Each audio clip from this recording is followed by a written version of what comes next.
Chapitre 4. L'âge de l'église de Smyrne. Apocalypse 2, 8 à 11. Écrit à l'ange de l'église de Smyrne. Voici ce que dit le premier et le dernier, celui qui était mort et qui est revenu à la vie.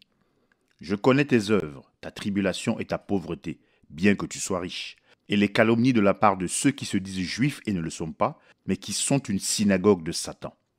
Ne crains pas ce que tu vas souffrir. Voici, le diable jettera quelques-uns de vous en prison, afin que vous soyez éprouvés, et vous aurez une tribulation de 10 jours. Sois fidèle jusqu'à la mort, et je te donnerai la couronne de vie.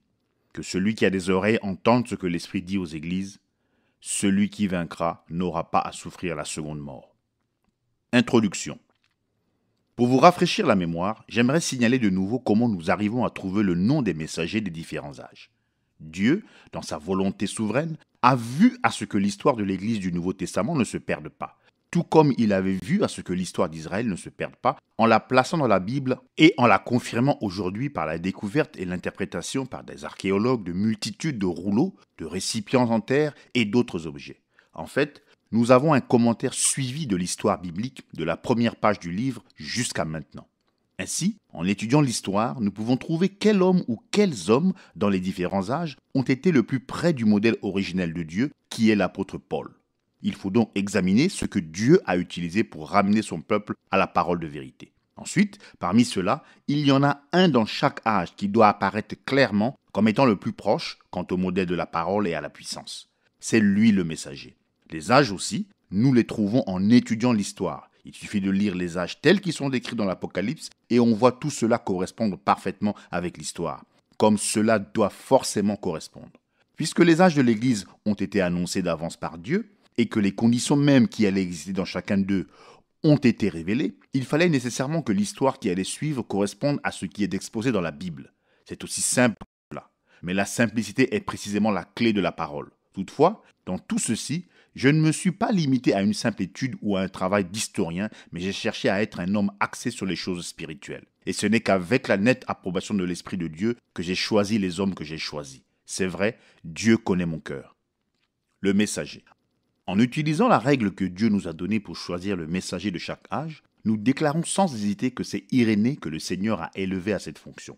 Il était le disciple de Polycarpe, ce grand saint et combattant de la foi. Et il ne fait aucun doute qu'au pied de ce grand homme, il avait fait l'apprentissage de la grâce chrétienne qui coulait de sa vie consacrée. En effet, Polycarpe a été l'un des saints véritablement illustres de tous les âges pour ce qui est d'avoir une vie irréprochable. Vous savez certainement, de par vos propres lectures, que Polycarpe est mort en martyr. Trop vieux pour s'enfuir et trop sincère pour permettre que quelqu'un d'autre le cache et soit puni pour cela, il s'est livré lui-même pour être mis à mort. Mais avant d'être mis à mort, il demanda et obtint l'autorisation de prier pendant 2 heures pour ses frères dans le Seigneur, pour le gouverneur, pour ses ennemis et pour ses bourreaux. Comme les grands saints de tous les âges, désirant une meilleure résurrection, il a tenu ferme, refusant de renier le Seigneur, et il est mort la conscience libre. Il fut placé sur le bûcher, sur sa demande, il n'a pas été lié, et on alluma le feu. Le feu s'écarta de son corps, refusant de le toucher. Ensuite, on le transperça avec une épée. À ce moment-là, de l'eau jaillit de son côté et éteignit les flammes. On vit littéralement son esprit le quitter sous la forme d'une colombe blanche sortie de son sein. Pourtant, malgré ce glorieux témoignage, ce disciple de l'apôtre Jean ne militait pas contre le système nicolaïte, car lui-même penchait vers l'organisation, sans se rendre compte que son désir d'avoir de la communion et ce qui semblait être un bon plan pour favoriser l'œuvre de Dieu était en réalité un piège de l'ennemi. Il n'en était pas ainsi d'Irénée. Ce dernier militait contre l'organisation sous toutes ses formes. Également, sa vie, au cours de laquelle il a servi le Seigneur, était empreinte de beaucoup de manifestations du Saint-Esprit. Et il enseignait la parole avec une dose exceptionnelle de clarté et de conformité aux préceptes originels de celle-ci. Ces églises en France étaient connues pour posséder les dons de l'Esprit. En effet, les saints parlaient en langue, prophétisaient, ressuscitaient les morts et guérissaient les malades par la prière de la foi. Il voyait le danger de toute forme de confrérie organisée parmi les anciens, les pasteurs, etc. Il a fermement défendu une église locale unifiée, remplie de l'esprit et manifestant les dons. Et Dieu l'a honoré, car la puissance de Dieu se manifestait parmi les saints. Il avait également une compréhension claire de la divinité. D'ailleurs, comme il était le disciple de Polycarpe, qui était lui-même le disciple de Saint Jean, nous savons qu'il a reçu un enseignement on ne peut plus parfait sur ce sujet. The Ante-Nicene Fathers, volume 1, page 412. Nous rapporte la déclaration suivante qu'il aurait faite au sujet de la divinité. Toutes les autres expressions sont également des titres d'un seul et même être, le Seigneur de puissance, l'Éternel, le Père de tous, le Dieu tout-puissant, le Très-Haut, le Créateur, le Constructeur et d'autres ne sont pas les noms et les titres d'une succession d'êtres différents, mais d'un seul et même être. Il dit clairement que ces expressions ne sont que des titres, comme la rose de Saron, l'étoile brillante du matin, le plus beau d'entre 10 000, etc. Et il n'y a qu'un seul Dieu. Son nom est le Seigneur Jésus-Christ. Ainsi, en considérant son adhésion stricte à la parole, sa merveilleuse compréhension des Écritures et la présence de la puissance de Dieu dans ce ministère, c'est lui le bon choix pour l'âge qui nous occupe. C'est vraiment dommage que les autres âges n'aient pas eu dans leur messager un tel équilibre de fruits, de puissance et de conduite dans le Saint-Esprit et dans la parole. Smyrne. La ville de Smyrne était située un peu au nord d'Éphèse, au bord du golfe de Smyrne. Son excellent port en faisait un centre de commerce connu pour ses exportations. Elle se distinguait aussi par ses écoles de rhétorique, de philosophie, de médecine, de sciences et par ses beaux édifices. Il y vivait de nombreux juifs qui s'opposaient avec acharnement au christianisme. Ils étaient même plus opposés que les Romains. En fait, Polycarpe, le premier évêque de Smyrne, a été martyrisé par les juifs. Et il est dit que les juifs avaient profané leur jour saint, le samedi, pour porter le bois de son bûcher. Le mot Smyrne, qui veut dire amer, est dérivé du mot myrrhe. La myrrhe était utilisée pour embaumer les morts. Le nom de cet âge a donc deux significations. C'était un âge amer, rempli de morts. Les deux vignes qui se trouvent dans l'église s'écartaient de plus en plus l'une de l'autre et la fausse vigne manifestait de plus en plus d'amertume envers la vraie vigne. La mort n'était pas seulement la semence de la fausse vigne, mais même dans la vraie vigne, la paralysie et l'impuissance s'infiltraient parce qu'ils s'étaient déjà écartés de la vérité pure des premières années qui avaient suivi la Pentecôte. Or, aucun véritable croyant n'est plus fort et n'a une santé et une vie spirituelle meilleure que sa connaissance et son adhésion à la pure parole de Dieu. Nous en voyons de multiples exemples dans l'Ancien Testament. L'organisation se développait rapidement, ce qui confirmait et multipliait la mort des membres, car on déposait la conduite du Saint-Esprit et on remplaçait la parole par des credos, des dogmes et des rites fabriqués par l'homme. Quand Israël a conclu des alliances illégitimes avec le monde, qu'ils ont formé des unions par le mariage, ils ont abouti à ce qu'un jour le monde prenne le contrôle et Babylone a emmené le peuple de Dieu en captivité. Or, quand ils sont partis en captivité, ils avaient des sacrificateurs, un temple et la parole. Mais quand ils sont revenus, ils avaient des rabbins, un ordre théologique de pharisiens, une synagogue et le Talmud. Et quand Jésus est venu, ils étaient tellement corrompus qu'il a dit qu'ils étaient de leur père, le diable, même s'ils étaient d'Abraham selon la chair. Dans cet âge, nous voyons la même chose se produire. Cependant, comme tout Israël n'est pas Israël, mais qu'un petit groupe formait les véritables Israélites spirituels, de même il allait toujours y avoir un petit groupe de véritables chrétiens, l'épouse de Christ, jusqu'à ce qu'ils reviennent chercher les siens. Il y avait dans cette ville deux temples célèbres. L'un était le temple érigé pour le culte de Zeus, et l'autre était élevé à Cybèle. Ces deux temples étaient reliés par la plus belle route de l'Antiquité. La voie dorée. Pour moi, ceci représente la suite du développement du paganisme qui avait déjà commencé dans le premier âge, mais dont l'existence n'était connue qu'à Rome. L'union des deux temples d'un dieu et d'une déesse est la semence de la mariolâtrie, qui consiste à appeler Marie la mère de Dieu et à lui conférer un honneur, des titres et des pouvoirs qui la rendent égale à Jésus-Christ. La voie dorée qui les relie illustre la cupidité qui a poussé les organisateurs nicolaïtes à unir l'Église et l'État parce qu'ils savaient combien ils pourraient en retirer de richesse et de puissance. Comme l'âge d'Éphèse n'avait été que le semis du tragique âge de Pergame qui allait venir plus tard, cet âge de Smyrne était la pluie, le soleil et les éléments nutritifs qui ont alimenté la vile corruption qui allait plonger l'Église dans l'idolâtrie, qui est une fornication spirituelle, ce dont l'Église n'allait jamais se remettre. La mort l'avait pénétré des racines jusqu'aux branches, et ceux qui participaient à l'Église participaient à l'amertume et à la mort. Cet âge a duré de 170 à 312 après Jésus-Christ. La salutation. Apocalypse 2:8. Voici ce que dit le premier et le dernier, celui qui était mort et qui est revenu à la vie. Le premier et le dernier, celui qui était mort et qui est revenu à la vie. Ce ne sont pas là les paroles d'un homme. Un simple homme, s'il pouvait parler depuis la tombe, dirait « Je suis le premier et le dernier, celui qui était vivant et qui est mort ». La première chose qui arrive à un homme, c'est qu'il naît, il est vivant, et la dernière chose qui lui arrive, c'est qu'il meurt. Celui qui parle ici n'est donc pas un homme, c'est la divinité. L'homme, Adam, a pris la vie et l'a changée en mort. Mais cet homme, Jésus, a pris la mort et l'a changée en vie. Adam a pris l'innocence et l'a changée en culpabilité. Celui-ci a pris la culpabilité et l'a changée en justice. Adam a pris un paradis et l'a changé en une solitude aux effroyables hurlements. Mais celui-ci revient pour changer une terre secouée et ébranlée par la destruction pour qu'elle devienne un nouvel Éden. Adam a pris une vie de communion et de joie avec Dieu et l'a changé en un désert de ténèbres spirituelles qui ont suscité tout le péché, la dégradation morale, la douleur, les souffrances, la déception et la corruption qui font la guerre à l'âme des hommes. Mais celui-ci a fait sortir de la mort et de la dégradation tragique qui remplissait l'humanité une vie de justice et de beauté, afin que, comme le péché a régné par la mort, ainsi les hommes puissent maintenant régner par la justice, par un seul Jésus-Christ. Et il n'en est pas de son don comme de l'offense, bien qu'elle ait été terrible, mais combien plus glorieux est son don qui procure la vie éternelle. Et le voici qui marche au milieu de ceux qu'il a rachetés, son Église. Et qu'étaient ces rachetés ? Beaucoup d'entre eux n'étaient-ils pas comme Paul, des meurtriers et des agents de corruption ? Beaucoup d'entre eux n'étaient-ils pas comme le brigand sur la croix, des voleurs et des assassins ? Tous sont des trophées de sa grâce. Tous ont été ramenés d'entre les morts. Tous ont été rendus à la vie en Jésus-Christ le Seigneur. Je me demande si vous avez remarqué la salutation adressée au premier âge et si vous avez remarqué celle qui est adressée à cet âge-ci. Mettez-les ensemble.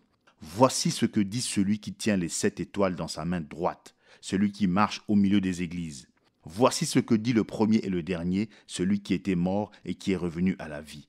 C'est une seule et même personne, et il nous fait savoir que l'Église est à lui. Comme la semence du fruit est au milieu du fruit, de même lui, la semence royale, est au milieu de l'Église. Comme la semence seule contient la vie, de même il est pour l'Église la source de la vie. Il marche, ce qui veut dire qu'il prend soin d'elle sans se lasser. Il est le souverain berger qui veille sur les siens. C'est son droit, car il a racheté cette Église par son propre sang. Ce sang est le sang de Dieu. Celui à qui appartient cette Église est Dieu, Dieu lui-même. Il est le premier et le dernier. Ce titre parle d'éternité. Il était mort et il est vivant. Puisqu'il a payé le prix, il est le seul possesseur du temple de Dieu. C'est lui qui le gouverne. C'est lui qui y est adoré. Il a horreur que quiconque prenne la position de Seigneur et l'autorité qui lui revienne. C'est sans aucun doute pour mettre les gens en garde et pour les réconforter qu'il se présente à chaque âge comme étant la divinité. Il met en garde la fausse vigne et il réconforte la vraie vigne. C'est lui le seul vrai Dieu tout-puissant. Écoutez-le et vivez. La condition de l'âge. Apocalypse 2:9. Je connais tes œuvres, ta tribulation et ta pauvreté, bien que tu sois riche, et les calomnies de la part de ceux qui se disent juifs et ne le sont pas, mais qui sont une synagogue de Satan. De toute évidence, la clé de cet âge est la tribulation. Si le premier âge avait des tribulations, il y a tout au long de ce deuxième âge des tribulations prévues et d'une intensité accrue. Sans aucun doute, ces paroles de Paul s'appliquent-elles à la masse des chrétiens où qu'ils soient dans le monde et dans tous les âges. Hébreux 10, 32 à 38. Souvenez-vous de ces premiers jours où, après avoir été éclairés, vous avez soutenu un grand combat au milieu des souffrances. D'une part, exposé comme un spectacle aux opprobres et aux afflictions, et de l'autre, vous associant à ceux dont la position était la même. En effet, vous avez eu de la compassion pour les prisonniers, et vous avez accepté avec joie l'enlèvement de vos biens, sachant que vous avez dans les cieux des biens meilleurs et qui durent toujours. N'abandonnez donc pas votre assurance, à laquelle est attachée une grande rémunération. Car vous avez besoin de persévérance, afin qu'après avoir accompli la volonté de Dieu, vous obteniez ce qui vous est promis. Encore un peu de temps. Celui qui doit venir viendra, et il ne tardera pas. Et le juste vivra par la foi. Mais s'il se retire, mon âme ne prend pas plaisir en lui. Pour s'être simplement associé avec des vrais croyants, des gens au cœur bon pourraient bien recevoir la mort en retour de leur bonté. Ici, le Seigneur de Tout-Puissant dit « Je sais ». Le voici qui marche au milieu de son peuple. Le voici le souverain berger du troupeau. Mais est-ce qu'il empêche la persécution? Est-ce qu'il retient la tribulation? Non, pas du tout. Il se contente de dire « Je connais ta tribulation, je n'oublie absolument pas tes souffrances ». Quelle pierre d'achoppement pour beaucoup de gens. Comme Israël, ils se demandent si Dieu les aime réellement. Comment Dieu peut-il être juste et rempli d'amour alors qu'il reste là à regarder souffrir son peuple? C'est la question qu'il posait dans Malachie 1, 1 à 3. Oracle, parole de l'Éternel à Israël par Malachie. Je vous ai aimé, dit l'Éternel. Et vous dites, en quoi nous as-tu aimés? Ésaü n'est-il pas frère de Jacob, dit l'Éternel? Cependant, j'ai aimé Jacob et j'ai eu de la haine pour Ésaü. J'ai fait de ses montagnes une solitude. J'ai livré son héritage aux chacals du désert.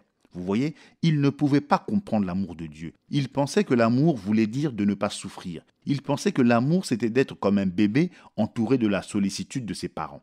Mais Dieu dit que son amour est un amour électif. La preuve de son amour, c'est l'élection. Quoi qu'il arrive, son amour était prouvé par le fait qu'ils avaient été choisis pour le salut. Car Dieu vous a choisi pour le salut par la sanctification de l'esprit et la foi dans la vérité. Il peut vous livrer à la mort comme il l'a fait pour Paul. Il peut vous livrer à la souffrance comme il l'a fait pour Job. C'est son privilège. Il est souverain. Mais tout cela a un but. S'il n'avait pas un but, il serait l'auteur de la frustration et non l'auteur de la paix. Son but, c'est qu'après avoir souffert un peu de temps, nous soyons perfectionnés, que nous soyons établis, fortifiés et affermis. Comme le disait Job, il met de la force en nous. Job 23, 6b. Voyez-vous, lui-même a souffert. Il a appris l'obéissance par les choses qu'il a souffertes. Il a été élevé à la perfection par les choses mêmes qu'il a souffertes. Hébreux 5, 8 et 9. Il a appris, bien qu'il fût fils, l'obéissance par les choses qu'il a souffertes. Après avoir été élevé à la perfection, il est devenu, pour tous ceux qui lui obéissent, l'auteur d'un salut éternel. En langage clair, le caractère même de Jésus a été perfectionné par les souffrances. Et selon Paul, il a laissé à son Église une mesure de souffrance, afin qu'eux aussi, par leur foi en Dieu, en souffrant pour lui, arrivent à une perfection. Pourquoi voulait-il cela? Jacques 1, 2 à 4. Mes frères, regardez comme un sujet de joie complète les diverses épreuves auxquelles vous pouvez être exposés, sachant que l'épreuve de votre foi produit la patience. Mais il faut que la patience accomplisse parfaitement son œuvre, afin que vous soyez parfaits et accomplis, sans faillir en rien. Pourquoi n'intervient-il pas? La raison se trouve dans Romains 8, 17, 18. Or, si nous sommes enfants, nous sommes aussi héritiers, héritiers de Dieu et co-héritiers de Christ, si toutefois nous souffrons avec lui, afin d'être glorifiés avec lui. J'estime que les souffrances du temps présent ne sauraient être comparées à la gloire à venir, qui sera révélée en nous. Si nous ne souffrons pas avec lui, nous ne pourrons pas régner avec lui. Il faut souffrir pour pouvoir régner. La raison en est qu'on ne peut tout simplement pas former un caractère sans souffrance. Le caractère est une victoire, pas un don. Un homme qui n'a pas le caractère ne peut pas régner, car la puissance sans le caractère, c'est satanique. Mais la puissance avec le caractère est apte à régner. Et puisqu'il veut que nous partagions même son trône, tout comme lui a vaincu et s'est assis sur le trône de son Père, alors nous aussi, nous devons vaincre pour nous asseoir avec lui. Et les quelques souffrances temporaires que nous endurons maintenant ne sont pas dignes d'être comparées à la formidable gloire qui sera révélée en nous quand il viendra. Oh, quels trésors sont réservés à ceux qui sont prêts à entrer dans son royaume par beaucoup de tribulations. Ne soyez pas surpris. Comme d'une chose étrange qui vous arrive, des épreuves cuisantes qui sont là pour vous éprouver. Voilà ce que disait Pierre. Est-ce une chose étrange que Dieu veuille que nous nous formions un caractère semblable à celui de Christ, lequel vient par la souffrance? Non, monsieur. Et nous avons tous des épreuves. Nous sommes tous éprouvés et châtiés comme des fils. Il n'y en a pas un seul qui ne passe pas par là. L'Église qui ne souffre pas, qui n'est pas éprouvée, n'y est pas du tout. Elle n'est pas de Dieu. Hébreux 12, 6.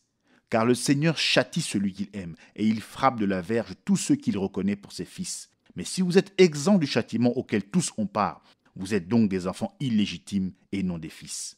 Or, cet état particulier de Smyrne doit être appliqué à chaque âge. Aucun âge n'en est exempt. Aucun vrai croyant n'en est exempt. Cela vient de Dieu. C'est la volonté de Dieu. C'est nécessaire. Il faut que le Seigneur nous enseigne la vérité, que nous devons souffrir et être semblables à Christ dans la souffrance. L'amour est patient, il est plein de bonté. Matthieu 5, 11 et 12. Heureux serez-vous lorsqu'on vous outragera, qu'on vous persécutera et qu'on dira faussement de vous toutes sortes de mal à cause de moi. Réjouissez-vous et soyez dans l'allégresse, parce que votre récompense sera grande dans les cieux, car c'est ainsi qu'on a persécuté les prophètes qui ont été avant vous. Le ciel nuageux et les tempêtes de la vie ne sont pas le signe de la désapprobation de Dieu, pas plus que le ciel ensoleillé et les eaux tranquilles ne sont le signe de son amour et de son approbation. Ce n'est que dans le bien-aimé qu'il approuve qui que ce soit d'entre nous.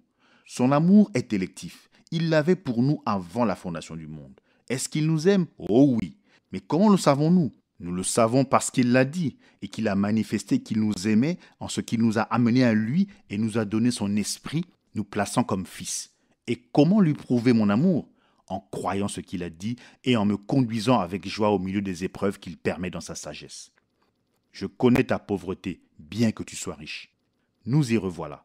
Observez-le à venir au milieu de son église. Comme un père, il pose les regards sur sa famille. Il est le chef de son foyer. Il est celui qui pourvoit. Il est le protecteur. Et pourtant, il les regarde souffrir de la pauvreté. Oh, comme le croyant mal affermi s'achoppe à cela. Comment Dieu peut-il supporter de regarder les siens qui sont dans le besoin et ne pas mettre fin à cela, ne pas simplement céder et déverser toutes les richesses matérielles sur eux? C'est ici qu'il vous faut encore croire à l'amour, à la bonté et à la sagesse de Dieu. Voilà encore une chose nécessaire. Rappelez-vous son avertissement. Ne vous inquiétez pas du lendemain, de ce que vous mangerez ou de ce dont vous serez vêtus. Votre Père sait de quoi vous avez besoin. Celui qui revêt le lys et qui nourrit le passereau fera beaucoup plus pour vous. Les véritables besoins fondamentaux de votre vie ne sont pas ces choses matérielles, car la vie d'un homme n'est pas fonction des choses qu'il possède. Mais cherchez premièrement le royaume de Dieu et sa justice, et toutes les choses nécessaires dans le domaine matériel vous seront données par-dessus. Le peuple de Dieu n'est pas axé sur les choses matérielles. Ils sont axés sur Christ. Ils ne recherchent pas les trésors d'ici-bas, mais ceux d'en haut. C'est absolument vrai. La majorité des chrétiens ne sont pas des gens fortunés. Ils sont plutôt du côté des pauvres. C'est ainsi qu'il en était à l'époque de Jésus. C'était vrai à l'époque de Paul, et ce devrait être vrai aujourd'hui. Oh, aujourd'hui ce n'est pas aussi vrai, car l'âge de la Odyssée est un âge de grande richesse, où l'on se fie à l'abondance du bien terrestre pour juger du niveau spirituel. Oh, comme l'Église est riche de biens, mais comme elle est pauvre en esprit. Heureux vous qui êtes pauvres, car le royaume de Dieu est à vous. Le royaume de Dieu n'est pas le manger et le boire. Il n'est pas matériel. Il est en nous. C'est de Dieu qu'un homme est riche, pas des choses du monde. Oh, crie l'Esprit, je vois votre pauvreté, je vois votre besoin. Vous n'avez pas grand-chose, si même vous avez quelque chose dont vous puissiez vous vanter. Ce que vous aviez vous a été ôté. Vous avez abandonné avec joie ce que vous possédiez en échange de possessions éternelles. On se moque de vous, on vous méprise. Vous n'avez pas de ressources matérielles sur lesquelles vous rabattre. Mais malgré tout, vous êtes riche. Votre sécurité se trouve en celui qui est votre bouclier et votre très grande récompense. Votre royaume doit encore venir. Mais il viendra, et ce sera un royaume qui durera toujours. Oui, je prête attention à vos épreuves et à vos malheurs. Je sais combien il est dur de continuer, mais je me souviendrai de tout cela quand je reviendrai vous revendiquer comme étant les miens. Alors je vous récompenserai. Or, ceci ne veut pas dire qu'il y ait quoi que ce soit contre les gens qui sont riches. En effet, Dieu peut sauver un riche. Il y a des riches parmi les enfants de Dieu. Mais l'argent peut être un tel piège, non seulement pour ceux qui en ont, mais aussi pour ceux qui n'en ont pas. Au tout premier âge déjà, Jacques criait contre ceux qui faisaient cas des riches. N'ayez pas la foi de notre Seigneur Jésus-Christ en faisant acception de personne. Là, les pauvres essayaient de passer de la pommade aux riches pour qu'ils les aident, au lieu de se confier en Dieu. Ne le faites pas, disait Jacques, ne le faites pas. L'argent n'est pas tout, ce n'est pas l'argent qui est la réponse. Et aujourd'hui non plus, ce n'est pas la réponse. Nous avons plus de richesses que jamais, et pourtant, les réalisations sur le plan spirituel se font moins nombreuses. Ce n'est pas avec l'argent que Dieu travaille, il agit par son esprit, et cette action de l'esprit ne vient que dans une vie consacrée à la parole. La synagogue de Satan. Apocalypse 2, 9b. Je connais les calomnies de la part de ceux qui se disent juifs et ne le sont pas, mais qui sont une synagogue de Satan.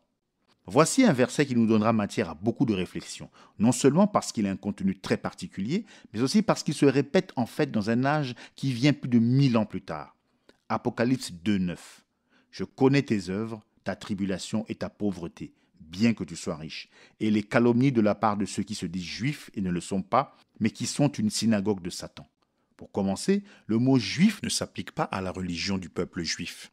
Il ne s'applique qu'au peuple de Juda, exactement dans le même sens où moi, je dirais que je suis irlandais d'origine. Ces personnes disaient être de vrais juifs, des véritables juifs par naissance. Ils étaient des menteurs. Ils n'étaient juifs ni par naissance, ni par religion. Si tout ceci est vrai, qu'étaient-ils donc ? Ils étaient un peuple séduit qui faisait déjà partie de l'Église. Ils appartenaient à la fausse vigne. Ils n'étaient pas de la véritable Église, mais de la fausse Église, car Dieu dit qu'ils sont une synagogue de Satan. Or, le mot traduit par synagogue n'est pas le même mot que celui qui désigne l'Église. Dans la Bible, Église signifie ceux qui ont été appelés à sortir, ou les appelés hors d'eux. Le psalmiste dit de ses élus, « Bienheureux celui que tu as choisi et que tu fais approcher. Il habitera tes parvis. » Psaume 65, 4. Mais synagogue veut dire assemblée ou rassemblement. Ce peut être une bonne ou une mauvaise chose, mais dans ce cas-ci, c'en est une mauvaise, car ce sont ici ceux dont le rassemblement ne vient pas de Dieu, mais d'eux-mêmes. Ésaïe disait d'eux, « Voici ils s'assembleront, mais ce ne sera pas de par moi. Celui qui s'assemble contre toi tombera à cause de toi. Ésaïe 54, 15. Et comme ceux-ci étaient assurément opposés à la vraie vigne, un jour Dieu les détruira. Mais pourquoi avons-nous des gens qui se sont mêlés dans le cadre de l'Église et qui se disent juifs? En voici la raison. Comme ils étaient des menteurs, ils pouvaient prétendre ce qu'ils voulaient. Ils pouvaient dire ce qu'ils voulaient comme si c'était vrai et s'en tenir à cela. Et dans ce cas-ci, ils pouvaient mentir avec une très grande ambition comme mobile. L'Église primitive n'était-elle pas presque entièrement, sinon entièrement composée de juifs qui étaient ainsi les membres originels de son corps? Les 12 apôtres étaient juifs et les apôtres qui sont venus par la suite étaient soit des juifs, soit des prosélytes. Ainsi, si des hommes juraient qu'ils étaient juifs, cela leur permettait d'avoir la prééminence et de prétendre être ceux de l'origine. Dites un mensonge. Tenez-vous-y. Les faits, l'histoire, peu importe. Contentez-vous de le dire et de le répéter aux gens et les gens finiront par l'accepter. Avez-vous saisi quelque chose là? N'est-ce pas le même esprit qui se trouve en plein dans l'Église aujourd'hui? N'y a-t-il pas un groupe qui prétend être la véritable Église de l'origine et qu'il n'y a de salut qu'en elle? Ne prétendent-ils pas avoir les clés du royaume qu'ils ont reçues de Pierre? Ne prétendent-ils pas que Pierre était leur premier pape et qu'il habitait Rome alors qu'il n'y a absolument aucun fait historique qui l'indique? Et même les plus instruits et les plus calés de ses adhérents croient à ces mensonges. La synagogue de Satan. Et si Satan est son père et qu'il est le père du mensonge, alors il n'est pas étonnant que ceux de sa synagogue soient eux aussi des menteurs. Prenez l'idée du blasphème. Dans ce cas-ci, ces gens de la synagogue de Satan ne blasphémaient pas contre Dieu, même si cela va sans dire, mais ils blasphémaient contre la véritable Église, certainement. Tout comme Caïn a persécuté et tué Abel, parce qu'il, Caïn, était du malin, et tout comme les tenants morts et formalistes du judaïsme, Jésus a dit qu'ils avaient pour père le diable, ont essayé de détruire les chrétiens au cours des premières années du premier âge. Nous voyons ici ce même groupe, la fausse vigne, essayer de plus belle de détruire le vrai croyant dans le deuxième âge. Cet esprit antichrist se développe. Le groupe qui s'est introduit petit à petit dans l'Église par ses œuvres, le nicolaïsme, ne craint plus d'être reconnu, mais s'est organisé ouvertement en un groupe qui se rassemble de lui-même et qui s'oppose à la véritable Église avec une hostilité non masquée. Maintenant, quand je dis qu'il s'agissait d'une église antichrist organisée, je vous donne la vérité historique attestée. La première église qui avait été fondée à Rome, nous remontons son histoire dans l'âge de Pergame, avait déjà changé la vérité de Dieu en mensonge en introduisant une religion païenne avec des noms et des contenus chrétiens. Déjà au deuxième âge, elle était tellement païenne, tout en prétendant être la véritable église, que Polycarpe a fait un voyage d'à peu près 1500 milles 2500 km, alors qu'il était très âgé pour venir les supplier de revenir. Ils n'ont pas voulu le faire. Ils avaient une hiérarchie et une organisation solide et ils avaient complètement quitté la parole. C'est donc là la synagogue de Satan, pleine de blasphèmes, qui renfermait déjà les semences de la doctrine du nicolaïsme et qui allait bientôt devenir le véritable siège ou la puissance de la religion satanique. Ceci est tout à fait exact, car Apocalypse 2.9b ne dit pas que ces gens sont de la synagogue de Satan, mais qu'ils sont la synagogue de Satan. L'esprit antichrist n'est pas nouveau. Ce n'est pas quelque chose qui vient d'arriver dans les âges de l'Église. Il est là depuis le début. Pour bien comprendre comment il agit, comment il s'oppose à Dieu et comment il prend le contrôle de l'Église, regardez-le à l'œuvre dans l'Ancien Testament. Examinons cet esprit, comme il se manifestait en Israël qui sortait d'Égypte pour devenir l'Église dans le désert. Tout comme l'Église primitive a débuté sous le pur ministère du Saint-Esprit, avec des signes, des prodiges et des manifestations comme la prophétie, le parler en langue et l'interprétation, la sagesse, la connaissance et la guérison, de même à l'époque du peuple d'Israël, quand ils ont quitté l'Égypte, ils étaient sous la conduite de l'Esprit de Dieu qui se manifestait par des dons. C'est Dieu qui conduisait le peuple. En fait, c'était lui leur roi. Il était un roi père. Il prenait soin d'Israël comme un homme prend soin de sa famille. Il les nourrissait, il combattait pour eux, il aplanissait leurs difficultés et il réglait leurs problèmes. Il s'occupait continuellement d'eux. Ils étaient la seule nation pour laquelle il était réellement Dieu. Mais un jour, ils ont regardé autour d'eux et ils ont vu les Philistins et d'autres nations qui étaient gouvernées par des rois. Cela a attiré leur attention et ils ont décidé qu'il fallait qu'ils donnent une dimension humaine à leur gouvernement. Alors ils ont voulu avoir un roi. Or Dieu allait lui-même donner cette dimension humaine à leur gouvernement par la personne du Seigneur Jésus-Christ. Mais ils l'ont devancé. Satan connaissait le plan de Dieu. C'est pourquoi il a mis dans le cœur des gens le désir de devancer Dieu, la parole. Quand ils se sont adressés à Samuel pour demander un roi, Samuel en a été tellement consterné que le cœur a failli lui manquer. Dieu avait conduit son peuple au moyen de ce prophète consacré, confirmé par les Écritures, et celui-ci avait le sentiment qu'on l'avait rejeté. Il a rassemblé le peuple et les a suppliés de ne pas se détourner du Dieu qui les avait portés comme des enfants, qui les avait fait prospérer et qui les avait bénis. Mais ils ont persisté. Ils ont dit à Samuel, « Tu ne nous as jamais mal conduits. Tu n'as jamais été malhonnête dans les questions financières. Tu as fait de ton mieux pour nous garder alignés sur la parole du Seigneur. Nous apprécions les miracles, la sagesse, Dieu qui pourvoit et nous protège. Nous croyons à cela. Nous aimons cela. Et d'ailleurs, nous ne voulons pas nous en défaire. C'est seulement que nous voulons un roi qui nous conduise au combat. Mais bien sûr, quand nous irons au combat, nous voulons toujours que les sacrificateurs avancent en premier et que Judas suive. Et nous sonnerons de la trompette, nous crierons et nous chanterons. Nous n'avons pas l'intention d'arrêter quoi que ce soit de cela, mais nous voulons un roi qui soit l'un d'entre nous pour nous conduire. Et Dieu dit à Samuel, « Vois-tu, ce n'est pas toi qu'ils ont rejeté, mais c'est moi qu'ils ont rejeté. C'est mon gouvernement. » Quelle tragédie! Ils étaient bien loin de se rendre compte qu'en demandant à Dieu de leur permettre d'être comme le reste du monde, ils le rejetaient. En effet, Dieu avait décrété que son peuple devait agir différemment du monde. Ils ne sont pas du monde, ils n'ont pas la même apparence que le monde, et ils n'agissent pas comme le monde. Ils ont été crucifiés au monde, et le monde a été crucifié pour eux. 2 Corinthiens 6, 17 et 18. C'est pourquoi sortez du milieu d'eux, et séparez-vous, dit le Seigneur. Ne touchez pas à ce qui est impur, et je vous accueillerai. Je serai pour vous un père, et vous serez pour moi des fils et des filles, dit le Seigneur Tout-Puissant. Voyez-vous, la seule différence entre Israël et toutes les autres nations, c'était Dieu. Mettez Dieu de côté et Israël était comme n'importe quelle autre nation. Quand Samson s'est coupé les cheveux, il est devenu comme n'importe quel autre homme. Mettez de côté la conduite du Saint-Esprit et l'Église n'est plus que le monde, avec en plus l'étiquette du nom de Dieu. Le monde et l'Église sont dans le même lot, tout comme Jacob et Ésaü étaient des mêmes parents, mais c'est l'Esprit de Dieu qui fait la différence. Peu importe que vous vous disiez chrétien, ça, n'importe qui peut le faire. Il s'agit de savoir si vous avez ou non l'Esprit de Dieu en vous, car sans cet Esprit, vous êtes réprouvé, vous ne lui appartenez pas. Amen.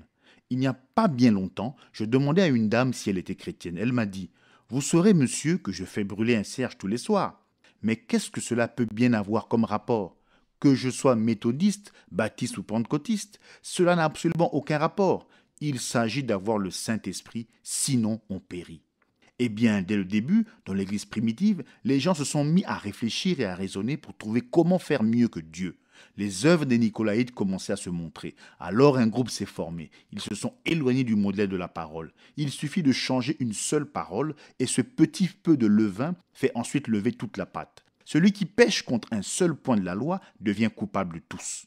Ève n'a changé qu'une seule parole. Cela suffit. Et une fois que ce groupe centré sur Satan était formé, il a commencé à haïr et à combattre les vrais croyants en affirmant avec insistance que c'était eux, ceux du dehors, qui étaient l'Église de Dieu. Regardez comme l'organisation produit la haine, elle détruit la communion, elle crée l'amertume. C'est ce que signifie la myrrhe. Souille plusieurs personnes. Ainsi, de plus en plus de souillures entraient. Chaque âge allait en ressentir les séquelles.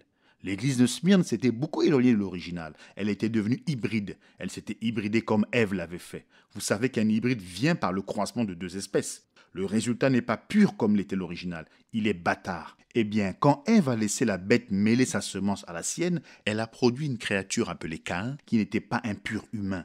Il était du malin. Remarquez comme il était différent d'Abel.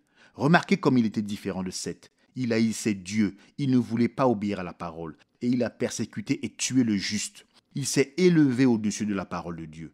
L'Église, elle aussi, a quitté ce qu'elle était à l'origine. Elle est hybride, c'est-à-dire que l'Église de nom est hybride.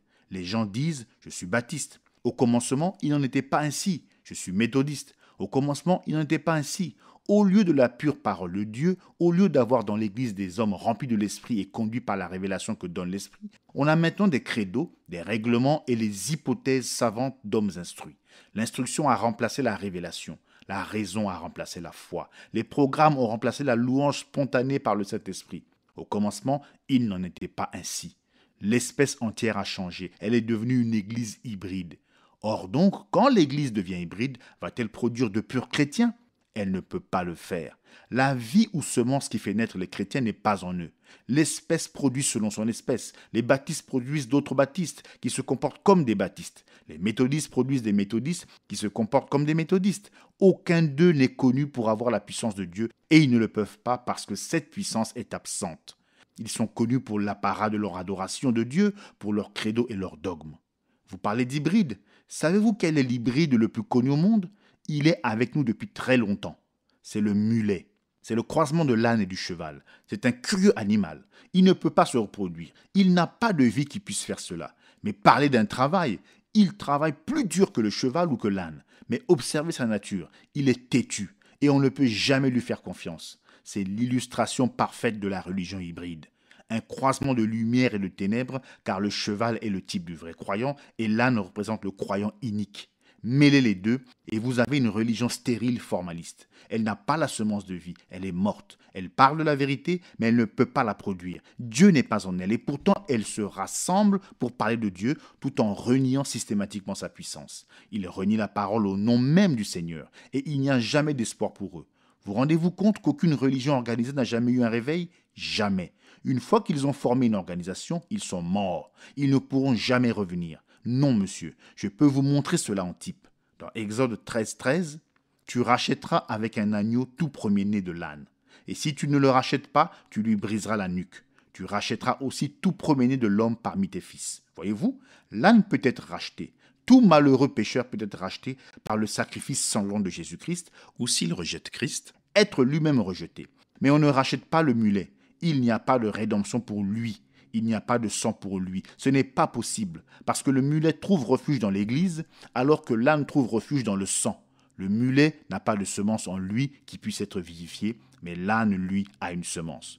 Tenez, il y a quelques semaines seulement, je lisais un éditorial. Oui, c'était un éditorial écrit par un homme d'affaires inconverti, pas par un chrétien.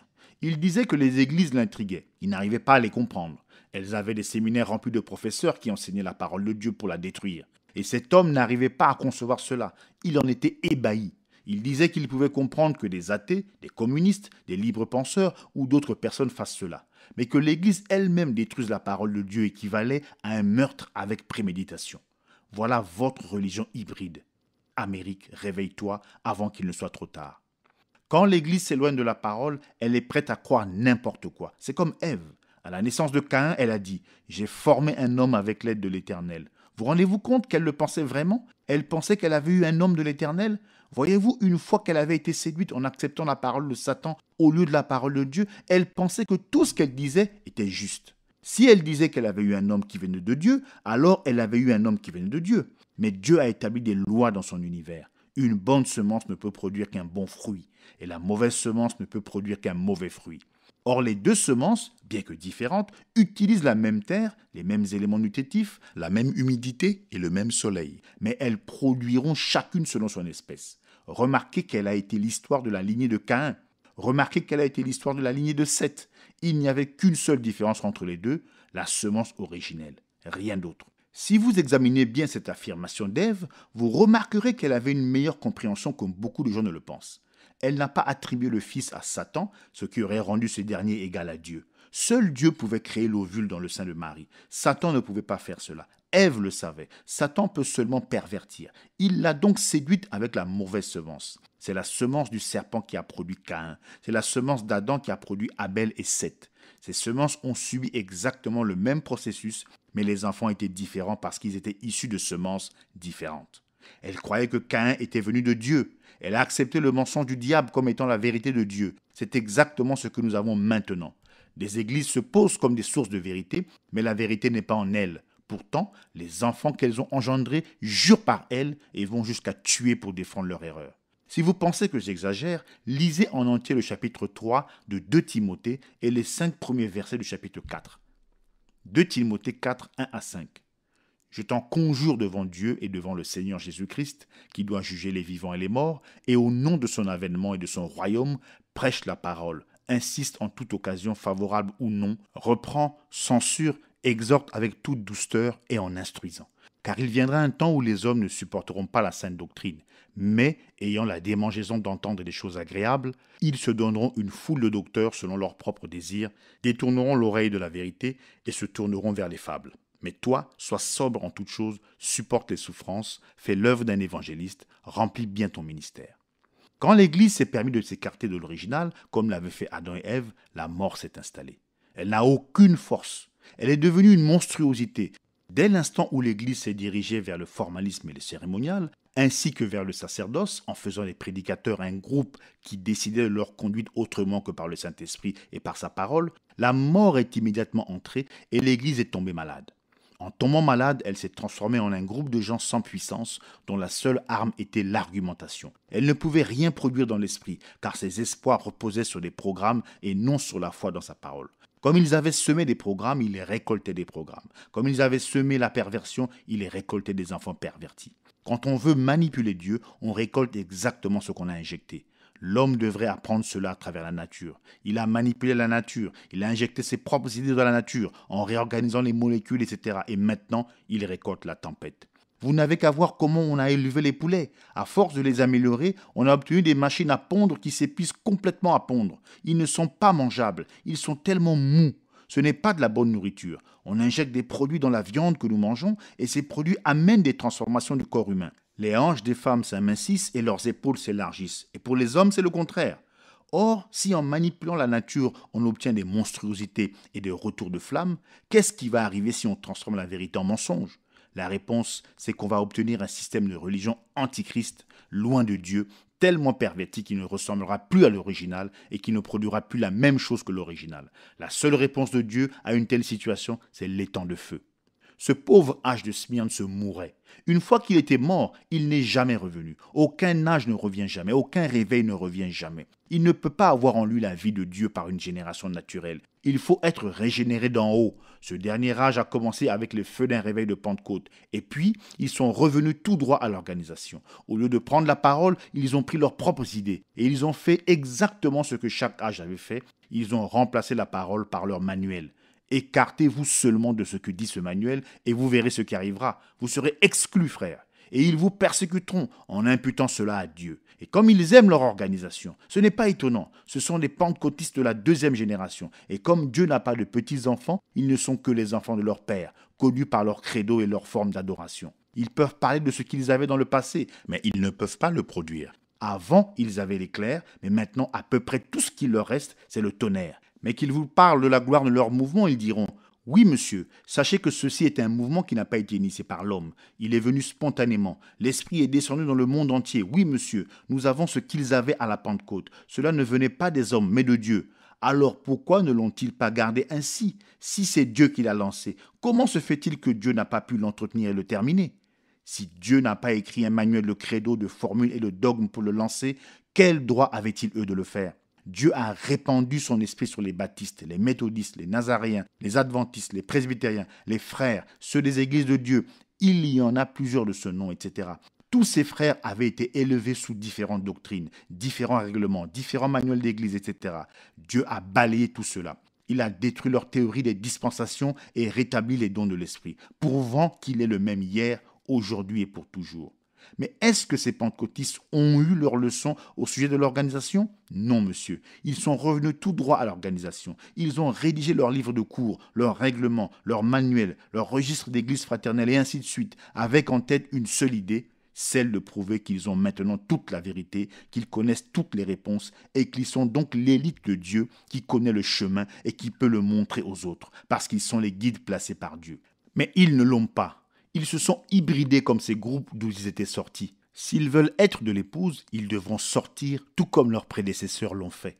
Ils sont comme tous les autres. Le réveil est terminé. Ils essaient de faire vivre un nom et ils sont morts. Ils ont accepté l'organisation tout en continuant à parler de l'Esprit de Dieu. Ils parlent de la preuve qu'on a le Saint-Esprit, mais ils oublient que le diable, lui aussi, peut parler en langue. La confusion totale de Babel est parmi eux et ils appellent cela l'Esprit de Dieu. De nouveau, nous voyons l'homme commander Dieu au lieu de voir Dieu commander l'homme. Peut-être que vous auriez envie de me réprimander ici pour ce que je viens de dire. Très bien. Ils se disent pentecôtistes et du plein évangile. Qu'ils le prouvent. À la Pentecôte, le feu est venu dans une nuée et s'est partagé sur chacun d'eux comme des langues et il est descendu sur chacun. Où est le feu? À la Pentecôte, ils ont parlé en langue et les gens qui écoutaient comprenaient. Où ont-ils cela? Tous les nombreux croyants se comportaient comme une seule famille. Les pentecôtistes sont tout aussi divisés que n'importe quel autre groupe dans l'histoire. Aucun homme n'osait se joindre à l'église primitive, mais c'est Dieu seul qui ajoutait. Eux, ils ont parmi eux autant de boucs que n'importe quel groupe. Ils prétendent être du plein évangile, mais ils ne peuvent pas le prouver. Leurs églises sont aussi dépourvues de puissance que n'importe quel autre groupe. Si eux sont du plein évangile, alors nous ferions mieux d'admettre que la Bible s'est trompée en décrivant les hommes du plein évangile à la Pentecôte. Ils chantent, un grand changement s'est produit en moi. Ils ont raison, mais ce n'était pas un changement en bien. Il est temps de retourner à Dieu. Ils font vivre un nom, mais ils sont morts. Le parler en langue n'est pas le signe d'un réveil, c'est le signe de la mort. Le parler en langue était le signe que la pompeuse religion des Juifs était terminée, qu'une nouvelle ère avait commencé. Aujourd'hui, le parler en langue fait descendre le rideau sur les âges de l'Église des nations. Et l'Évangile retourne aux Juifs. Les gens disent que le parler en langue annonce un grand mouvement spirituel. Ils ont raté le coche. La vérité, c'est qu'il est le signe de la fin de toutes les idées, les programmes et les royaumes des hommes, et que le royaume de Dieu est introduit. Réveille-toi, peuple de Dieu, réveille-toi. Si vous pensez que ce n'est pas vrai, écoutez ceci. Dans le monde entier, aussi bien dans les groupes pentecôtistes que dans les groupes fondamentalistes, on forme des organisations d'hommes d'affaires. Ils ont envahi la chair sans avoir un appel de Dieu. Ils se sont fait passer pour des pêcheurs d'hommes et pour les fondateurs d'un mouvement de Dieu. Et ils disent que le ministère d'Éphésiens 4, 10 à 13, ce don que Dieu a fait à l'Église a échoué et que par conséquent, eux prennent la relève. Nous voici en plein dans l'accomplissement de la prophétie de ce qu'on appelle la révolte de Corée et ils ne se rendent même pas compte que c'est eux qui ont accompli cette prophétie. Ils continuent aveuglément à prêcher leurs expériences en guise de vérité. Que Dieu ait pitié d'eux, que leurs yeux s'ouvrent avant qu'il ne soit trop tard. Oh, écoutez-moi. Quand le prestige de l'argent, l'influence sociale, l'habileté en affaires ou les capacités intellectuelles ont-ils rendu un homme apte à être un conducteur spirituel ou quand ces choses ont-elles donné un quelconque poids à la parole de Dieu? Et dès que les choses matérielles ou les valeurs humaines commencent, d'une quelconque manière, à être prises comme le moyen d'agir de Dieu, au lieu que ce soit le Saint-Esprit et lui seul, alors nous combattons contre Dieu et non pour lui. Je veux maintenant bien préciser ceci. Je ne suis pas du tout contre le fait d'avoir des anciens dans l'Église. Non, monsieur. Et ceci vaut même si l'ancien est aussi pauvre qu'un homme a jamais été pauvre, ou s'il est l'homme le plus riche du monde, pourvu qu'il soit un ancien de cœur et d'action. Je n'hésiterai à ordonner aucun homme qui remplisse vraiment les conditions spirituelles d'ancien ou de diacre, quelle que soit sa situation financière ou son rang social. Mais quand on voit entrer dans l'Église une structure sociale ou financière qui divise les gens de quelque façon que ce soit, ce n'est pas de Dieu. C'est encore un signe de l'époque, dans cet âge de Laodicée où nous vivons, âge qui est riche physiquement, mais pauvre spirituellement. Je connais ta pauvreté. Avez-vous remarqué que leur pauvreté est reliée à la synagogue de Satan dans ce même verset? Oui, c'est l'organisation riche et puissante qui détient toutes les richesses et qui rejette toujours les gens modestes qui servent Dieu. Quand l'Esprit de Dieu agit dans le cœur des gens, qui doit abandonner les bâtiments et les biens? C'est toujours le petit troupeau qui perd au profit des grandes organisations. Et où les gens vont-ils ensuite? Ils font le culte dans des maisons, dans des vieux entrepôts et dans des sous-sols, tout comme ils le faisaient quand ils allaient dans les catacombes. Ces gens étaient pauvres des biens de ce monde, assurément, mais ils étaient riches en esprit. Je connais leurs calomnies. L'idée ici n'est pas que ces menteurs blasphèment contre Dieu, bien que cela aille sans dire, mais ils blasphèment contre la véritable Église. C'est toujours ainsi. Les Juifs de Jérusalem ont blasphémé contre l'Église au commencement. Les polythéistes païens ont fait la même chose. Si on parle mal de quelqu'un, ce sera toujours de la vraie semence. À l'époque de Néron, les chrétiens étaient accusés de tous les malheurs, même de l'incendie de Rome. Dans les pays communistes, le petit troupeau est toujours le premier à être examiné, même si en réalité il est insignifiant par sa taille. Les chrétiens, bien qu'ils soient des personnes gentilles, honnêtes, qui ne font que du bien, on les persécutera toujours dans le but de les détruire physiquement. La raison de ceci, c'est parce qu'ils sont un reproche pour les impies. Ils apparaissent aux yeux des méchants comme une réprimande sévère. Et bien que les justes n'aient aucune intention de faire du mal aux méchants, mais qu'ils ne veuillent faire que du bien, ils se retrouvent inévitablement impliqués comme l'a été Jean-Baptiste avec Hérode. En effet, Jean ne voulait faire de mal ni à Hérode, ni à sa femme, mais seulement leur épargner la colère de Dieu. Non seulement cela a été l'objet d'une incompréhension absolue et d'une opposition totale, mais cela a coûté la vie à Jean. Et le peuple de Dieu, malgré tout le bien qu'il fait, subit toujours la honte publique et la mort. Il doit certainement y avoir quelques forces sinistres qui animent des gens pour qu'ils soient dépourvus de conscience au point de rendre le mal à ceux qui leur font du bien. Oui, cette force existe, c'est Satan. La réponse se trouve dans le verset suivant. 10 années de tribulation. Apocalypse 2:10. Ne crains pas ce que tu vas souffrir. Voici, le diable jettera quelques-uns d'entre vous en prison, afin que vous soyez éprouvés, et vous aurez une tribulation de 10 jours. Sois fidèle jusqu'à la mort, et je te donnerai la couronne de vie. Chaque fois que le Seigneur emploie ces mots, ne crains pas, c'est qu'il va bientôt y avoir un combat qui fera encourir beaucoup de dangers, de souffrances et de privations. Or, il ne dit pas de façon directe, abrupte, une tribulation arrive. Cela provoquerait la peur. Il parle plutôt comme le fait une mère qui se prépare à éteindre la lumière et qui dit doucement à son enfant pour le rassurer, « N'aie pas peur, là, la lumière va s'éteindre et il va faire noir. Mais souviens-toi que je suis ici avec toi. » Ainsi il dit, « N'ayez pas peur des hommes ou de ce qu'ils peuvent vous faire. Je suis avec vous et ma grâce vous suffit. Quand vous traverserez les eaux, elles ne vous submergeront pas. Même dans la mort, vous ne serez pas vaincus. Vous êtes plus que vainqueurs. » Paul, le grand apôtre, connaissait par expérience la réalité de ces mots, et il a écrit dans Romains 8, 35 à 39, « Qui nous séparera de l'amour de Christ ? Sera-ce la tribulation, ou l'angoisse, ou la persécution, ou la faim, ou la nudité, ou le péril, ou l'épée ? Selon qu'il est écrit, c'est à cause de toi qu'on nous met à mort tout le jour, qu'on nous regarde comme des brebis destinées à la boucherie. Mais dans toutes ces choses, nous sommes plus que vainqueurs par celui qui nous a aimés. Car j'ai l'assurance que ni la mort, ni la vie, ni les anges, ni les dominations, ni les choses présentes, ni les choses à venir, ni les puissances, ni la hauteur, ni la profondeur, ni aucune autre créature ne pourra nous séparer de l'amour de Dieu manifesté en Jésus-Christ notre Seigneur. Non, nous n'avons rien à craindre. Son amour bannit toute crainte. Remarquez ce qu'il dit ici. Le diable jettera quelques-uns de vous en prison afin que vous soyez éprouvés. C'est ce que les Juifs faisaient à cette époque-là. C'est ce que les prêtres païens faisaient à cette époque-là. Comme le public aimait les jeux du cirque, les gouverneurs qui essayaient de plaire au peuple ont livré des milliers de chrétiens à la mort pour être déchirés par les lions et les gladiateurs. Quel rapport le diable a-t-il avec cela ? Pourquoi mettre la faute sur lui ? Ah oui, mais c'est la haine du diable qui est derrière tout cela. C'est lui qui est derrière tout cela car il hait Dieu. Ce que Dieu prend à cœur, Satan essaiera inévitablement de le détruire. Mais remarquez, voici plus de lumière là-dessus. Si Satan est derrière les Juifs qui traînent les chrétiens devant les tribunaux, alors les Juifs ne sont pas la religion de Dieu, mais de celle du diable. Leur rassemblement, lui aussi, est de la synagogue de Satan.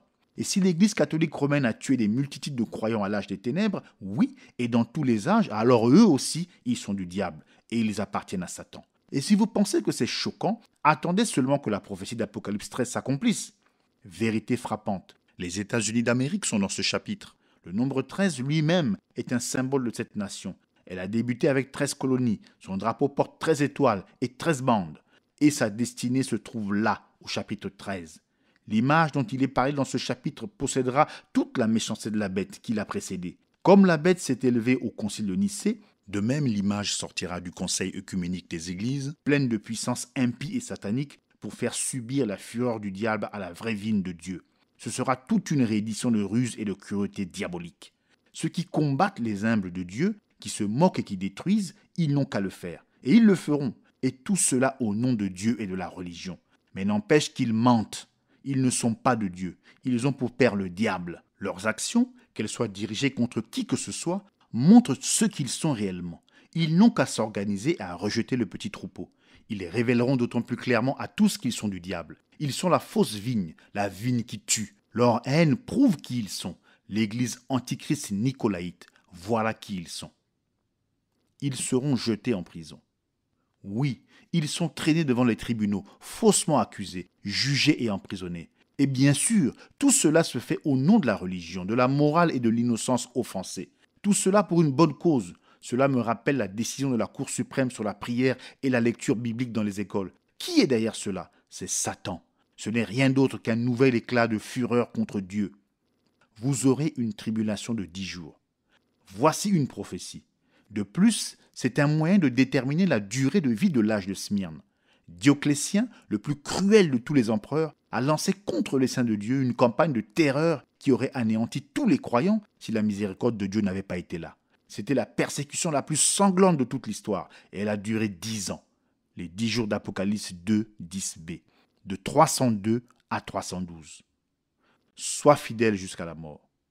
Il ne dit pas jusqu'à ta mort, mais jusqu'à la mort. Il se peut bien que tu doives sceller ton témoignage de ton sang. Des milliers, des millions même sont morts au cours des âges. Ils sont morts dans la foi, comme Antipas, le témoin fidèle. Ils ne se sont pas attachés à leur vie jusqu'à en mourir. Souvent, nous nous disons qu'il nous serait presque impossible d'être un martyr. Seulement, pensez que la foi que nous utilisons chaque jour pour triompher en Jésus-Christ est la même foi qui a soutenu les Polycarpes et tous les martyrs.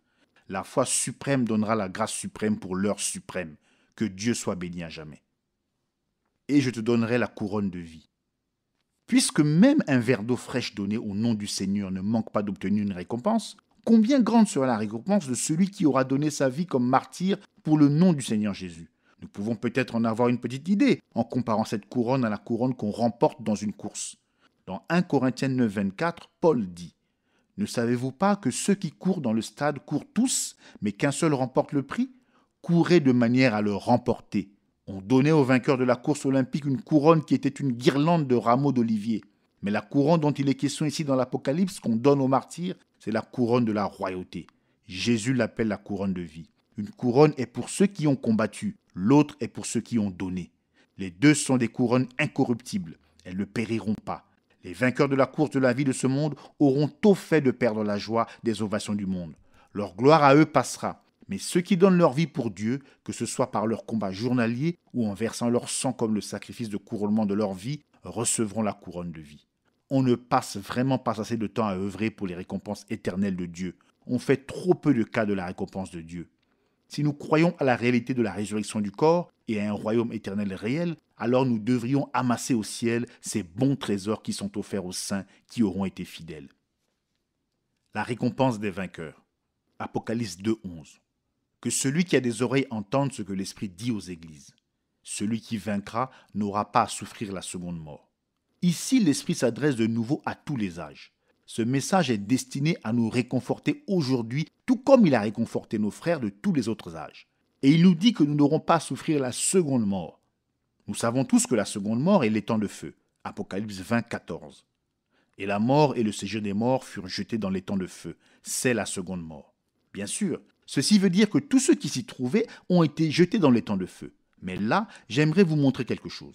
Sans doute cela suscitera-t-il des commentaires sur mon étrange doctrine. Mais je me tiens ici par l'autorité de la parole de Dieu. Et je nie que l'incroyant aille à un enfer éternel où il brûlera éternellement. D'abord, l'enfer ou l'étang de feu, ou quel que soit le nom que vous lui donnez, n'est pas éternel. Comment pourrait-il l'être s'il a eu un commencement? Dans Matthieu 25, 41, il est dit que le feu perpétuel a été préparé pour le diable et pour ses anges. Or, s'il a été préparé, il n'était donc pas sans commencement. S'il a eu un commencement, alors il ne peut pas être éternel. Bien sûr, vous pourriez vous achoper au sens du mot perpétuel, mais ce mot signifie d'âge en âge et comprend différents sens. Dans 1 Samuel 3, 13 et 14, Dieu a dit à Samuel qu'il allait juger la maison d'Élie à perpétuité et qu'à perpétuité, il n'offrirait plus le sacrifice comme sacrificateur. Aussi, dans 2 Rois 2, 27, Salomon a dépouillé les derniers descendants d'Élie des de sacrificateurs, certains environ 4 générations plus tard. Ainsi, vous voyez que perpétuel ne correspond pas à ce qui est éternel, c'est-à-dire ce qui n'a eu ni commencement ni fin. Ici, dans ce cas, le mot perpétuel signifie jusqu'à disparition. C'est bien ce qui est arrivé. Ils ont disparu. Regardez le mot destruction dans 2 Thessaloniciens 1,9. Ils auront pour châtiment une destruction perpétuelle. En grec, destruction signifie en fait un anéantissement. Et le mot destruction ne signifie pas détérioration. En effet, détérioration se dit de quelque chose qui se dégrade continuellement. Que peut donc signifier l'anéantissement perpétuel? Cela ne signifie pas un anéantissement continuel, ce qui équivaudrait à détérioration, et non à destruction. Cela signifie détruire jusqu'à la fin, mettre fin. Maintenant, vous pouvez vous demander quand on peut utiliser le mot éternel dans un autre sens que celui qu'on nous a enseigné. C'est facile. Quand il se réfère à Dieu, il signifie n'avoir ni commencement ni fin, durer pour toujours et ne jamais cesser. Et quand on parle de vie éternelle, on pense à ce qui est la vie de Dieu. Voici le témoignage, c'est que Dieu nous a donné la vie éternelle et que cette vie est dans le Fils. Celui qui a le Fils a la vie. Ainsi, seuls les fils de Dieu ont la vie éternelle, celle qui n'a jamais eu de commencement, mais qui a toujours existé. C'est exact. Vous avez maintenant même en vous quelque chose d'éternel, sans commencement ni fin. C'est l'Esprit de Dieu. C'est une partie de Dieu lui-même. C'est la vie de Dieu. Or, si un pécheur va aller en enfer et souffrir tout comme vous allez aller au ciel et jouir du ciel, alors il a la même sorte de vie que vous avez déjà. Et puis, il y a ceux qui diraient que la vie éternelle équivaut au bien-être des enfants de Dieu. C'est leur bien-être, leur confort qui est en jeu. Le pécheur, par contre, va vers son châtiment. Ceci revient à réduire la seconde mort à une question de châtiment et d'endroit où l'on va. La vie éternelle, c'est le ciel, et le châtiment éternel, c'est l'enfer. Vous seriez surpris de savoir combien d'hommes qui ont été élevés au rang de théologiens croient cela. Mais savez-vous ce que cela fait? Cela fait de la vie éternelle une question de lieu géographique au lieu d'une question de personne. La vie éternelle, c'est Dieu, le Seigneur Jésus-Christ. Comment quelqu'un peut croire une telle chose, que la vie éternelle est une question de lieu? Voilà qui me dépasse. J'en suis renversé rien que d'y penser. Non, monsieur, il n'y a qu'une sorte de vie éternelle, c'est Dieu qui l'a. Si nous avons Dieu, nous avons la vie éternelle en lui et par lui. Donc, vous voyez, le mot éternel ou perpétuel peut avoir plusieurs sens, mais quand il s'applique à Dieu, Dieu étant ce qu'il est, ce mot n'a qu'un seul sens. Il s'agit de la durée de Dieu. Dans ce sens-là, on ne peut l'appliquer à rien d'autre. Seul Dieu est éternel et parce qu'il vit, nous vivons avec lui. Mais que personne ne dise que je ne crois pas à l'étang de feu et au châtiment, j'y crois. Je ne sais pas combien de temps il durera, mais il finira par disparaître. Dans Apocalypse 21:8, il est dit que les pécheurs dont il est question auront leur part dans les temps de feu. Mais la bonne interprétation du mot, ce n'est pas la part, mais c'est le temps. Voyez-vous là, vous y êtes. Donc, les méchants seront jetés dans le séjour des morts, le Hadès ou la tombe, et le séjour des morts sera jeté dans les temps de feu, séparés de Dieu. Comme ce sera terrible. Mais il n'en sera pas de même pour les justes. Eux n'ont rien à craindre. Ils ont été rachetés par Dieu. Ils sont dans son sein. Ce sont eux les vainqueurs. Et qui est celui qui vainc? C'est celui qui croit que Jésus est le Christ. Pourquoi le vainqueur, le croyant, y échappera-t-il pour s'en aller dans le domaine de la vie et du bonheur éternel? C'est parce que Jésus a payé le prix pour nous racheter du péché. Il a comblé le fossé qui nous séparait, et nous qui étions loin, nous avons maintenant été ramenés par le sang. Et ils ne subiront jamais la condamnation. Ils n'iront jamais dans cet étang de feu. Ils ne peuvent jamais être perdus, car il n'en perdra pas un seul d'entre eux. Pas un seul des rachetés ne sera ailleurs que là où est Jésus. Savez-vous pourquoi? Je vais vous en donner une image. J'ai un petit garçon, Joseph. Il est une partie de moi, quoi qu'il arrive. Si j'étais riche, la pire des choses que je pourrais faire serait de le déshériter. Mais il n'y a rien que je puisse jamais faire pour le renier. Je ne peux pas, parce qu'il fait partie de moi. Bon, faisons faire une analyse de sang. Comparons son sang au mien.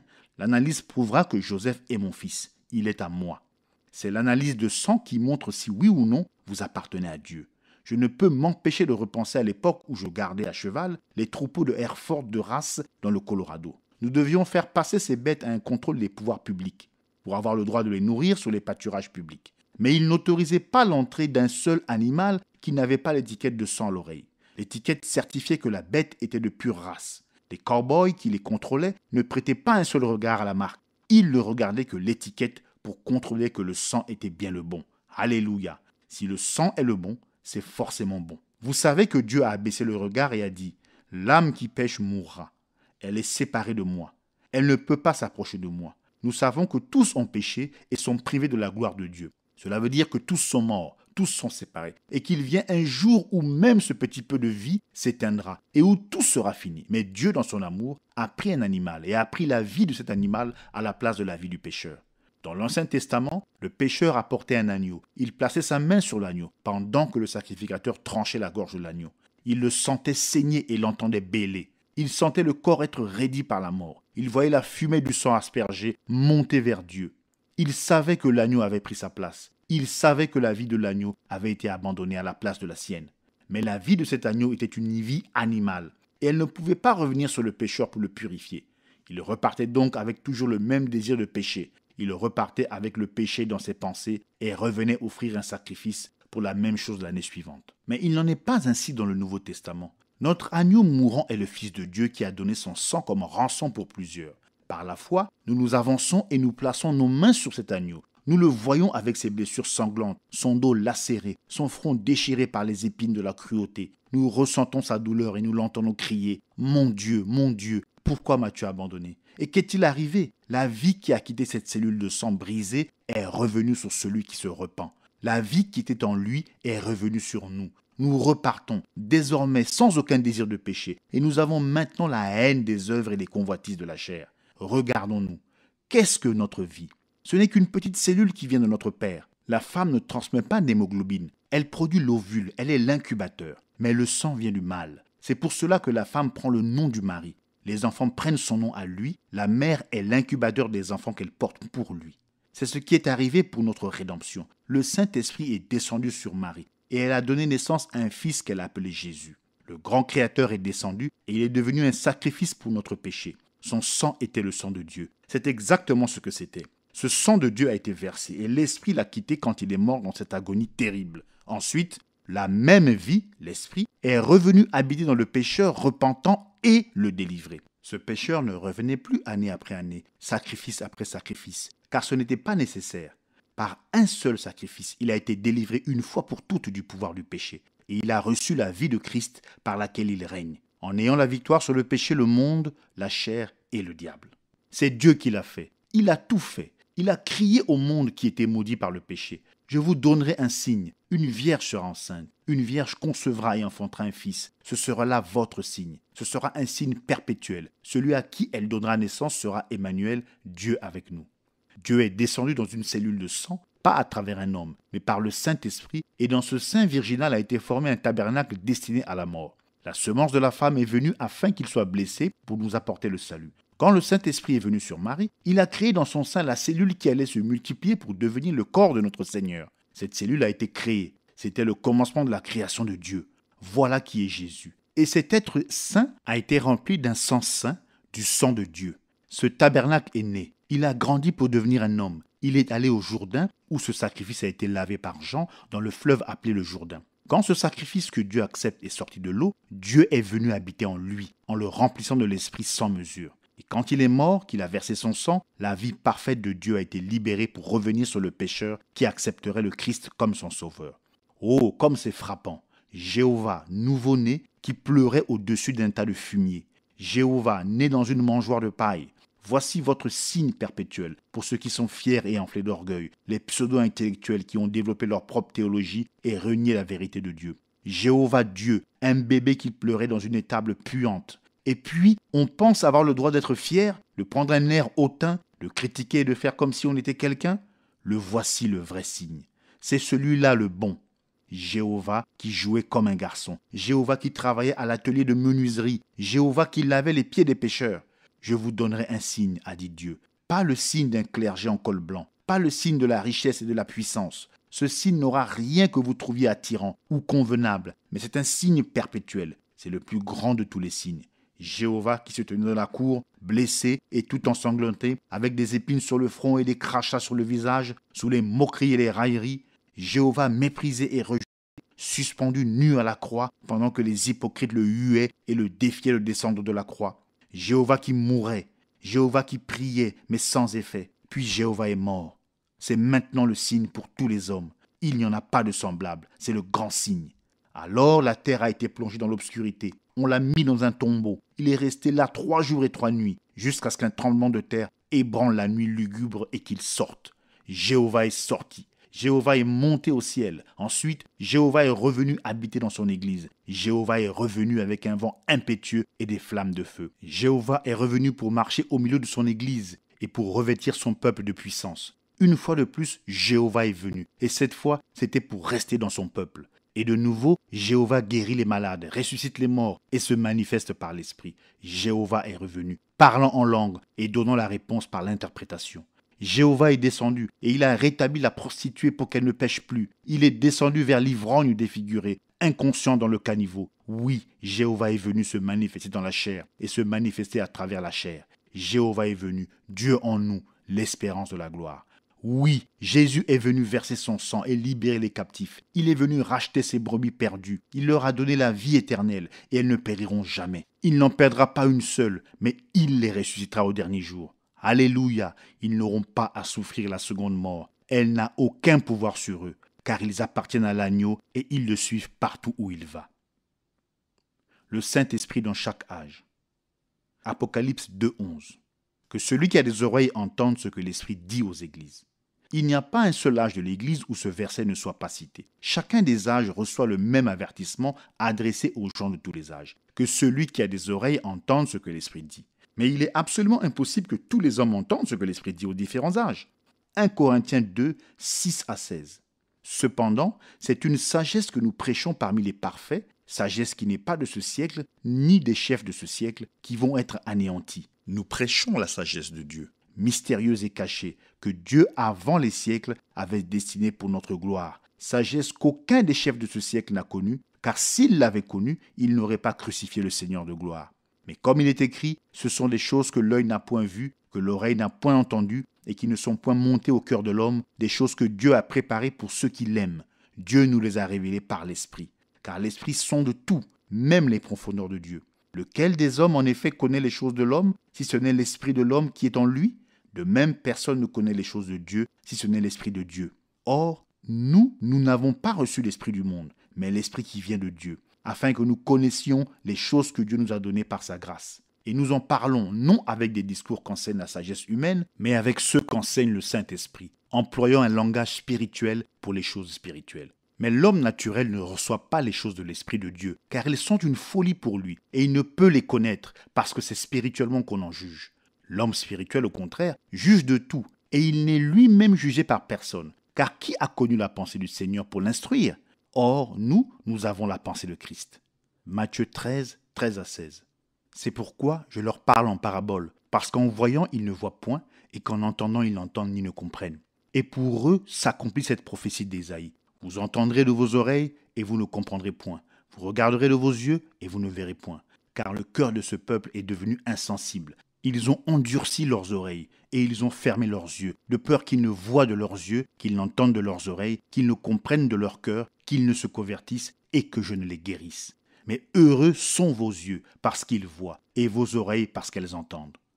Jean 8, 42 à 44. Jésus leur dit, « Si Dieu était votre Père, vous m'aimeriez, car c'est de Dieu que je suis sorti et que je viens.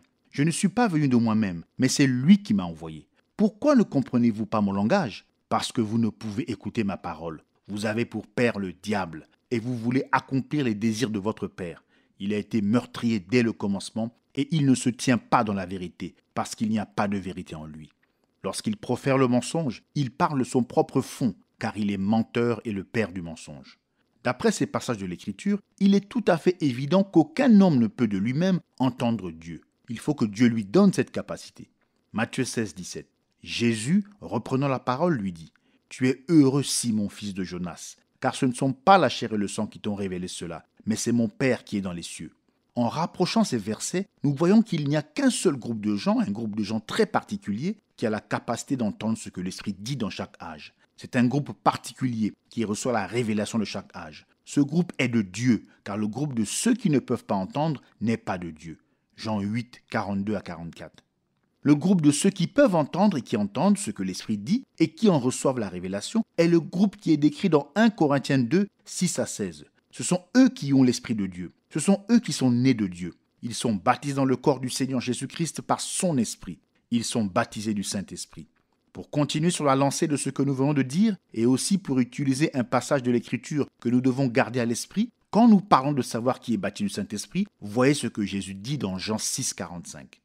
Il est écrit dans les prophètes, « Ils seront tous enseignés de Dieu. » Mais prenez Ésaïe 54, 13, d'où est tirée cette citation, et il est dit, « Tous tes fils seront enseignés de l'Éternel. » Le tous de Dieu, ce sont les fils de Dieu. C'est donc que la preuve qu'on est un véritable fils de Dieu, celui sur qui l'Esprit est venu et en qui il habite, est de nouveau définie par le fait qu'on reçoit l'enseignement de la parole par le Saint-Esprit. Maintenant, vous commencez à voir pourquoi le parler en langue n'est pas la preuve qu'on est baptisé du Saint-Esprit. Dans aucun âge, il n'est dit que celui qui a une langue dise ce que l'Esprit dit. Ceci exclut le parler en langue, son interprétation, la prophétie, etc. comme preuve.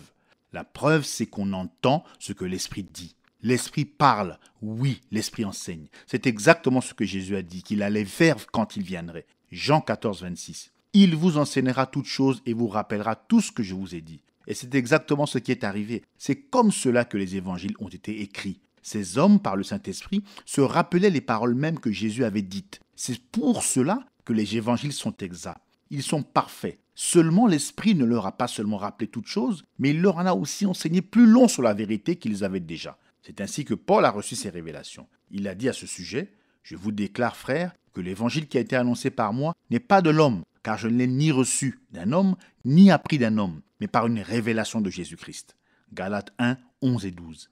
Il était enseigné par le Saint-Esprit. Un jour, quand Jésus était sur terre, un homme important est venu le voir. Cet homme a dit, « Maître, nous savons que tu es un enseignant envoyé par Dieu. » Mais vous remarquerez que Jésus l'a interrompu. Il s'est tourné vers Nicodème et on peut paraphraser ses paroles comme ceci. Je ne suis pas un enseignant, je suis l'agneau du sacrifice pour le péché. Je rends la nouvelle naissance possible par mon esprit. Mais il va venir quelqu'un qui est l'enseignant, c'est le Saint-Esprit. Quand Jésus était sur terre, il est venu comme agneau et comme prophète. Mais quand il est revenu sur l'Église par son esprit, il est devenu l'enseignant. Et nous entendons la même vérité adressée à chaque âge. Que celui qui a des oreilles entende ce que l'Esprit dit aux églises. Mais seul un homme rempli de l'Esprit peut entendre la révélation pour cet âge-là. Personne d'autre ne le peut. Non, monsieur, ils ne le peuvent pas, parce que c'est exactement ce que Paul a dit dans 1 Corinthiens 2, 6 à 16. Ceci devrait vous réjouir. Il y a une doctrine très étrange qui accourt et qui provoque beaucoup de malentendus et de ressentiments. C'est que quand les pentecôtistes disent qu'on doit parler en langue, sinon on n'a pas été baptisé du Saint-Esprit, ou bien ils nient que de grands hommes comme Knox, Moody, Taylor, Goforth et d'autres aient reçu le Saint-Esprit, ou bien ils affirment qu'ils parlaient en langue secrètement sans se rendre compte de ce qui se passait. Mais ce n'est pas vrai. Non, monsieur. C'est une erreur grossière. Le parler en langue n'est pas la preuve que l'on est rempli de l'Esprit. C'est simplement l'une des 9 manifestations qui sont mentionnées dans 1 Corinthiens 12. Aucun passage de l'Écriture ne dit qu'on parle en langue quand on reçoit le Saint-Esprit ou qu'on reçoit le Saint-Esprit par le parler en langue. Cependant, il est bien dit qu'après qu'ils furent remplis du Saint-Esprit, ils se mirent à parler en langue. Et plus loin, il est dit qu'ils ont prophétisé. Aujourd'hui, beaucoup de personnes prennent pour acquis que tous ceux qui disent avoir reçu le Saint-Esprit, parce qu'ils ont parlé en langue, ont un parler en langue spirituelle authentique. Mais ce n'est pas vrai, car beaucoup de gens parlent une langue connue, mais sous l'influence d'un mauvais esprit. Maintenant, disons que nous soyons dans une réunion et que tout le monde parle en langue. Comment pouvez-vous savoir quel parler en langue est de l'esprit et lequel est du diable? J'ai été parmi des païens où les sorciers buvaient du sang dans un crâne, parlaient en langue, interprétaient et prophétisaient. Ils peuvent même écrire en langue. Or, si le parler en langue est le signe qu'on a reçu le Saint-Esprit, alors il faudrait que tous les parlers en langue soient de Dieu. Mais des tenants du parler en langue comme signe initial ont admis qu'il y a des vrais et des faux parlers en langue, car Dieu a le vrai et Satan a le faux. Ma question est donc, qui sait lequel est le vrai? Qui comprend la langue pour savoir ce qui a été dit? Qui a le don du discernement pour le savoir? Avec les réponses à ces questions, nous pourrons fonder quelque chose. Mais avant de les avoir, nous devons nous demander d'où provient le parler en langue. Maintenant même, vous pouvez voir que pour soutenir que le parler en langue est le signe initial sans comprendre ce qui a été dit, on est obligé d'admettre que tous les parlers en langue sont de Dieu. Ceci nous amènerait donc à croire que le diable ne peut pas parler en langue. Il n'en est pas ainsi, non, pas du tout. N'importe quel véritable missionnaire des champs de mission à l'étranger ne sait que trop bien que les démons parlent en d'autres langues, comme moi aussi, je le sais par expérience. Les théologiens pentecôtistes admettent qu'ils n'ont rien dans les Écritures qui montre qu'on parle en langue quand on est baptisé du Saint-Esprit. Ils admettent qu'ils extrapolent cela à partir des expériences relatées dans le livre des Actes, où les gens ont parlé en langue 3 fois sur 5. Ils disent également, sans pouvoir l'appuyer sur aucun passage de l'Écriture, qu'il y a 2 sortes de parler en langue. Le premier, c'est le parler en langue qui survient quand on reçoit le Saint-Esprit, le signe, et plus tard, si l'on croit, on peut recevoir le don du parler en langue qui permet de parler souvent. Cependant, ils disent qu'on peut parler en langue une fois comme signe qu'on reçoit le Saint-Esprit et ne plus jamais parler en langue par la suite. Une fois de plus, nous aimerions savoir où cela se trouve dans la parole. Si cela ne s'y trouve pas, alors Dieu ne l'a pas dit, et malheur à celui qui ajoute à cette parole. Mais il y a dans la parole quelque chose qu'ils ignorent complètement sur ce sujet même. 1 Corinthiens 13. Ce passage parle des langues des hommes et des anges, ce qui correspondrait à des langues connues et inconnues. Les pentecôtistes modernes disent qu'ils peuvent recevoir le Saint-Esprit en parlant des langues inconnues, des langues d'anges. Ils mettent la charrue avant les bœufs. En effet, dans Acte 2, les gens s'exprimaient dans un langage parfait que même les incroyants entendaient et comprenaient. Or, quand Dieu se tait, nous faisons mieux de nous taire. Mais là où il a parlé, nous faisons mieux de parler nous aussi, et de dire ce qu'il a déjà dit. Il nous a dit que le signe, c'est-à-dire ce qui se produirait après avoir été baptisé du Saint-Esprit, c'est que l'enseignant viendrait nous enseigner toute la vérité. Mais cet enseignant est un enseignant intérieur, pas un enseignant extérieur. Si l'Esprit n'était pas à l'intérieur, vous n'entendriez pas la vérité et ne la recevriez pas par révélation, même si vous l'entendiez à longueur de journée. C'était le signe que l'Esprit habitait à l'intérieur à l'époque de Paul. Ceux qui étaient remplis du Saint-Esprit entendaient la parole, la recevaient et vivaient par elle. Ceux qui n'avaient pas l'Esprit l'entendaient seulement comme des hommes charnels, ils y mettaient une fausse interprétation et ils s'en allaient dans le péché. Dans chaque âge, et chaque âge est l'âge du Saint-Esprit pour le vrai croyant, dans chaque âge, dis-je, le signe a été le même. Ceux qui avaient l'Esprit, l'enseignant, entendaient la parole. Et cet Esprit en eux prenait la parole et la leur enseignait, la leur révélait. Et ils étaient du groupe de ceux qui entendaient le messager et son message, qui le prenaient et qui le vivaient. Je sais que la tentation est grande de se référer au jour de la Pentecôte et aussi au jour où le Saint-Esprit est descendu dans la maison de Corneille, puis d'établir ces 2 expériences identiques comme preuve du baptême du Saint-Esprit. Mais dans ces 2 cas, le parler en langue était compris des auditeurs. Voilà qui est bien loin de la nouvelle Babel de confusion que sont les réunions pentecôtistes. Et si ceci ne suffisait pas à nous persuader d'abandonner de tels raisonnements, que ferons-nous devant le fait que les gens qui n'ont jamais parlé en langue ont dans leur vie certaines des 8 autres manifestations, comme la parole de sagesse, le discernement des esprits, une parole de connaissance, la foi, la guérison et même des miracles? Et cette observation est d'autant plus intéressante compte tenu du fait que le parler en langue est le plus petit des 9 dons. Ainsi, quand nous voyons des gens qui ne parlent pas en langue et qui ne l'ont jamais fait et qui pratiquent des dons plus grands que ceux qui parlent en langue, nous devons encore plus qu'auparavant enlever tout crédit à une telle doctrine. Vous voyez donc maintenant que nous ne pouvons pas nous permettre de dire ce que la Bible n'a pas dit. Comme l'Écriture nous enseigne que l'œuvre du Saint-Esprit et la manifestation de cette personne bénie est d'apporter la vérité de chaque âge à la véritable semence de l'âge en question, nous savons qu'il faut que l'Esprit demeure dans une personne pour que celle-ci puisse recevoir la vérité pour ce temps-là. Amen. C'est tout à fait exact. Et si ces âges nous font voir quelque chose, c'est bien cette vérité qu'ils nous démontrent. Maintenant, avant de quitter ce sujet, je voudrais dire très clairement ce qu'est le baptême du Saint-Esprit d'après la parole.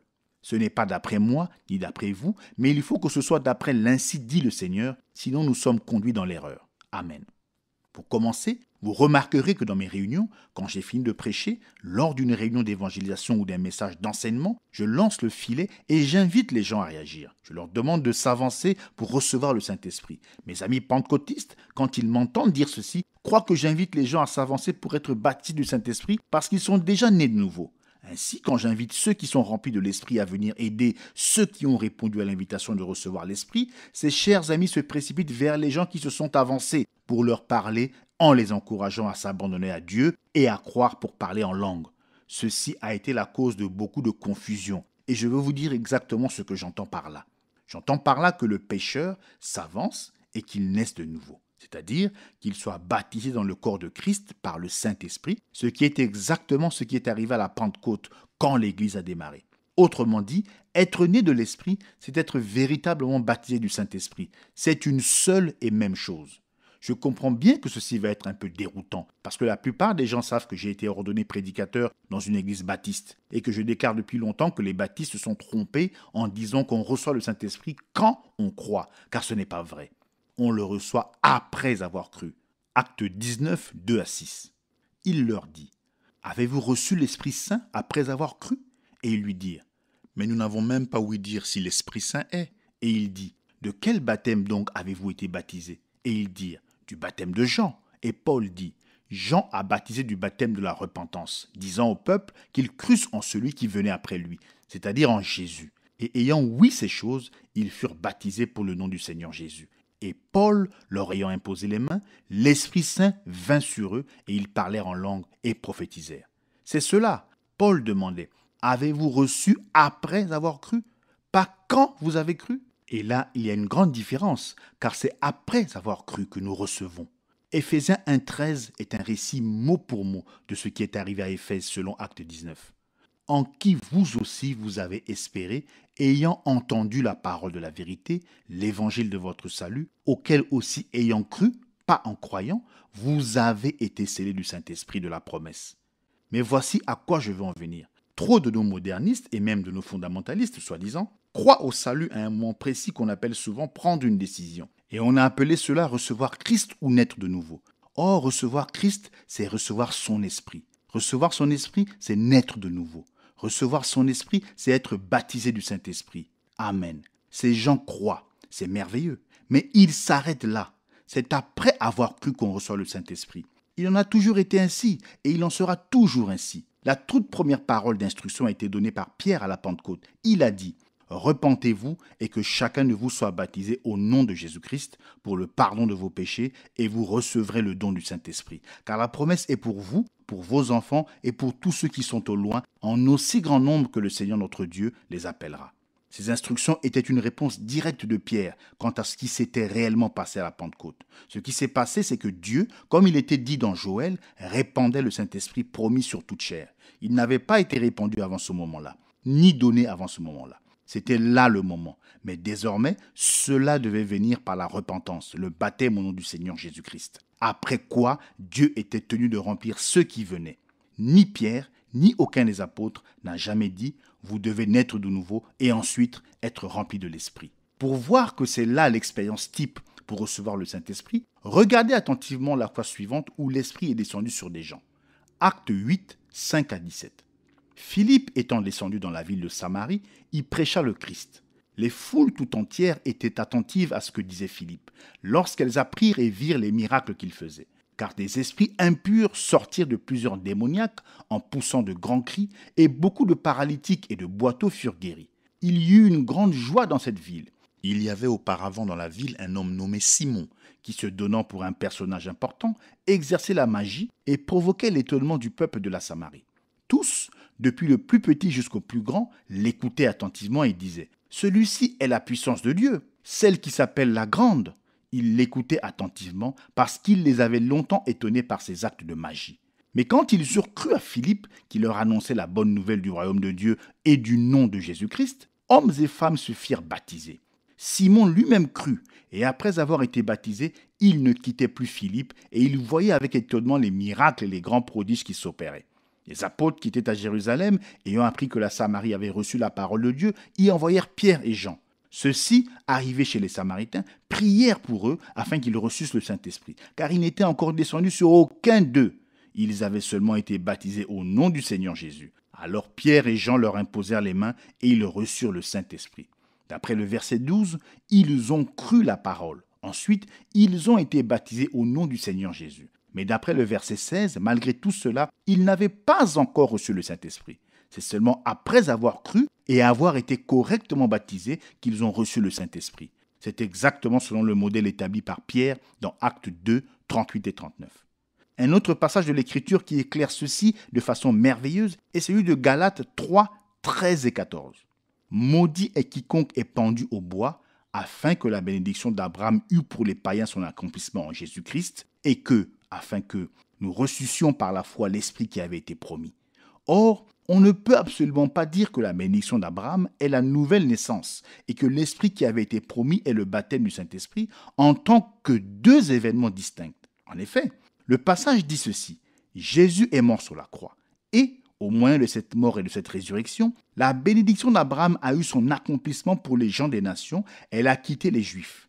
Ceci s'est produit afin que les gens des nations puissent avoir accès à l'Esprit. » Comprendre ce que je viens de dire, c'est voir pourquoi les étudiants de la Bible n'ont jamais trouvé un seul endroit où Paul dirait « naissez de nouveau et ensuite soyez remplis de l'Esprit ». Ils ont déduit que c'est là, et avec le sens qu'ils y attribuent, ils font dire cela à l'Écriture, mais l'Écriture ne dit pas cela. Jésus non plus ne l'a jamais dit. Regardez Jean 7, 37 à 39. Et lisez-le maintenant en comprenant bien. Le dernier jour, le grand jour de la fête, Jésus se tenant debout s'écria « Si quelqu'un a soif, qu'il vienne à moi et qu'il boive. Celui qui croit en moi, des fleuves d'eau vive couleront de son sein, comme dit l'Écriture. » Il dit cela de l'Esprit que devaient recevoir ceux qui croiraient en lui, car le Saint-Esprit n'avait pas encore été donné parce que Jésus n'avait pas encore été glorifié. Il est dit ici avec force et clarté que le croyant qui boirait en venant à Jésus avec foi, des fleuves d'eau vive couleraient de lui. De plus, il est signifié que cette expérience allait se réaliser à la Pentecôte. Maintenant, en gardant cette pensée à l'esprit, nous lisons Jean 4, 10 et 14. « Si tu connaissais le don de Dieu et qui est celui qui te dit « Donne-moi à boire », tu lui aurais toi-même demandé à boire, et il t'aurait donné de l'eau vive. Mais celui qui boira de l'eau que je lui donnerai n'aura jamais soif, et l'eau que je lui donnerai deviendra en lui une source d'eau qui jaillira jusque dans la vie éternelle. » Il est question de la même eau vive, mais cette fois-ci, elle n'est pas appelée un fleuve, elle est appelée un puits artésien. C'est là que les gens font leur erreur. Comme elle est appelée une source et un fleuve, ils pensent qu'à un endroit, il s'agit de la vie éternelle donnée par l'Esprit, et qu'à l'autre endroit, où elle est appelée un fleuve, ce qui implique une grande force, ce doit maintenant être l'Esprit qui vient revêtir d'une grande puissance. Ce n'est pas cela. C'est une seule et même chose. C'est l'Esprit qui donne la vie et la puissance, ce qui est venu à la Pentecôte. Qu'est-ce qui a été à l'origine de ce malentendu ? La réponse est l'expérience. Nous avons jugé d'après nos expériences et non d'après la parole. Débarrassez-vous de l'expérience comme critère. Il n'y a qu'un seul fil à plomb, qu'une seule mesure, c'est la parole. Or, soyez bien attentifs pour comprendre ceci. Pierre a dit « Repentez-vous et soyez baptisés au nom de Jésus-Christ pour le pardon du péché et vous recevrez le don du Saint-Esprit. » Paul a dit « Avez-vous reçu le Saint-Esprit après avoir cru ?» C'est là tout notre problème. Les gens se repentent de leurs péchés, ils se font baptiser d'eau, mais ils ne continuent pas pour recevoir le Saint-Esprit. On croit en vue de recevoir l'Esprit. Croire à Jésus, c'est un pas dans la bonne direction, c'est-à-dire vers le Saint-Esprit. Mais les gens s'arrêtent là. Ils vont jusqu'au puis ils s'arrêtent. Ils croient, puis ils s'arrêtent. La Bible ne dit pas qu'on reçoit quand on croit. C'est « Avez-vous reçu le Saint-Esprit après avoir cru ?» La traduction exacte et littérale, c'est « Avez-vous, en ayant auparavant cru, reçu le Saint-Esprit ?» Les gens croient, puis s'arrêtent. On ne reçoit pas le Saint-Esprit quand on croit à lui, en s'étant repenti. Il faut continuer et recevoir le Saint-Esprit. Vous le voyez ?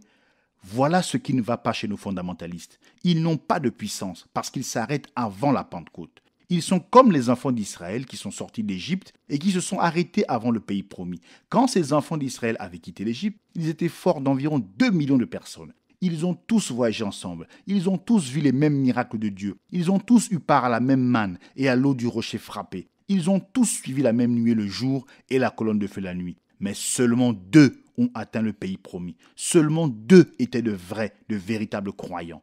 C'est exact, car la parole nous dit que tous les autres sont morts à cause de leur incrédulité. Et c'est à cause de l'incrédulité qu'ils n'ont pas pu entrer. Hébreux 3, 19. Donc, puisque c'est ainsi, et que seulement 2 sont entrés, alors les autres n'étaient pas de vrais croyants. Qu'est-ce qui faisait la différence ? 2 s'en sont tenus à la parole. Quand le cœur des 10 espions leur a manqué à Kades-Barnéa, Josué et Caleb n'ont pas hésité, car ils croyaient la parole et ils ont dit « Nous sommes plus que capables de prendre le pays ». Ils savaient qu'ils en étaient capables, parce que Dieu avait dit « Je vous ai donné le pays ». Après tout ce que ces Israélites avaient vu de la puissance, de la bonté et de la délivrance de Dieu, ils ne sont pas entrés dans le repos, qui est un type du Saint-Esprit. Donc par là, vous pouvez voir qu'il n'y en aura que très peu qui croiront jusqu'à recevoir l'Esprit de Dieu. Très bien, nous voici arrivés jusqu'ici. Je voudrais maintenant aller plus loin. Et je sais qu'en le faisant, je vais susciter certaines émotions. Mais c'est une chose dont je ne suis pas responsable. Je suis responsable envers Dieu, envers sa parole et envers les gens vers qui Dieu m'a envoyé. Je dois être fidèle dans tout ce qu'il me dit de dire. Dans Jean 6, 37 et 44, il est dit « Tous ceux que le Père me donne viendront à moi. Et je ne mettrai pas dehors celui qui vient à moi. Nul ne peut venir à moi si le Père ne l'attire, et je le ressusciterai au dernier jour. » Jean 1, 12 et 13. Mais à tous ceux qui l'ont reçu, à ceux qui croient en son nom, elle a donné le pouvoir de devenir enfants de Dieu, lesquels sont nés non du sang, ni de la volonté de la chair, ni de la volonté de l'homme, mais de Dieu. Éphésiens 1, 4 et 5. En lui, Dieu nous a élus avant la fondation du monde, pour que nous soyons saints et irrépréhensibles devant lui, nous ayant prédestinés dans son amour à être ses enfants d'adoption par Jésus-Christ, selon le bon plaisir de sa volonté. Or, sans entrer trop dans le sujet de la souveraineté de Dieu, car il faudrait un livre entier pour ce seul sujet, je voudrais vous faire remarquer que d'après ces versets, Jésus-Christ choisit sa propre épouse, tout comme les hommes choisissent aujourd'hui leurs épouses. Aujourd'hui, l'épouse ne décide pas carrément de prendre un certain homme pour mari. Non, monsieur, c'est l'époux qui décide et qui choisit une certaine femme pour épouse. Jean 15, 16. Ce n'est pas vous qui m'avez choisi, mais moi, je vous ai choisi. Donc, d'après la parole de Dieu, l'épouse était choisie avant la fondation du monde. Ce choix de l'épouse était un dessein qu'il avait formé en lui-même. Éphésiens 1, 9. Et dans Romains 9, 11, il est dit « Afin que le dessein d'élection de Dieu subsistât ». Vous ne pouvez pas le lire autrement. Le dessein qui tenait à cœur à Dieu, son dessein éternel était de prendre une épouse de son propre choix. Et il avait formé ce dessein en lui-même. Et comme il était éternel, ce dessein était fixé avant la fondation du monde. Maintenant, observez attentivement pour voir ceci. Avant même que la moindre particule de poussière d'étoile existe, avant que Dieu soit Dieu, Dieu est un objet d'adoration et il n'y avait personne pour l'adorer, donc à ce moment-là, il n'était Dieu que potentiellement. Quand il n'existait que comme esprit éternel, l'épouse était déjà dans sa pensée. Oui, elle y était. Elle existait dans ses pensées. Et que sont ces pensées de Dieu ? Elles sont éternelles, n'est-ce pas ? Les pensées éternelles de Dieu. Je vous demande, les pensées de Dieu sont-elles éternelles ? Si vous pouvez voir ceci, vous verrez beaucoup de choses. Dieu est immuable, dans son essence comme dans son comportement. Nous avons déjà étudié cela et nous l'avons prouvé. Dieu est infini dans ses capacités. Et comme il est Dieu, il est donc omniscient. S'il est omniscient, il n'est pas maintenant en train d'apprendre, ni même de prendre conseil auprès de lui-même, pas plus qu'il n'avance en connaissance. S'il peut avancer en connaissance, alors il n'est pas omniscient. Au mieux, on pourrait dire qu'il finira par le devenir, mais ce n'est pas biblique. Il est omniscient. Il n'a jamais eu une pensée nouvelle sur quoi que ce soit, parce qu'il a toujours eu toutes ses pensées. Il les aura toujours et il connaît la fin dès le commencement, parce qu'il est Dieu. Les pensées de Dieu sont donc éternelles, elles sont réelles. Elles ne sont pas seulement comme un plan qu'un homme a dessiné et qui un jour va se concrétiser et prendre forme, mais elles sont déjà réelles et éternelles et elles font partie de Dieu. Voyez comment cela fonctionne. Dieu a toujours eu Adam dans ses pensées. Adam, en tant que ses pensées, était encore inexprimé. Le psaume 139, 15 et 16 vous donnera une petite idée de cela.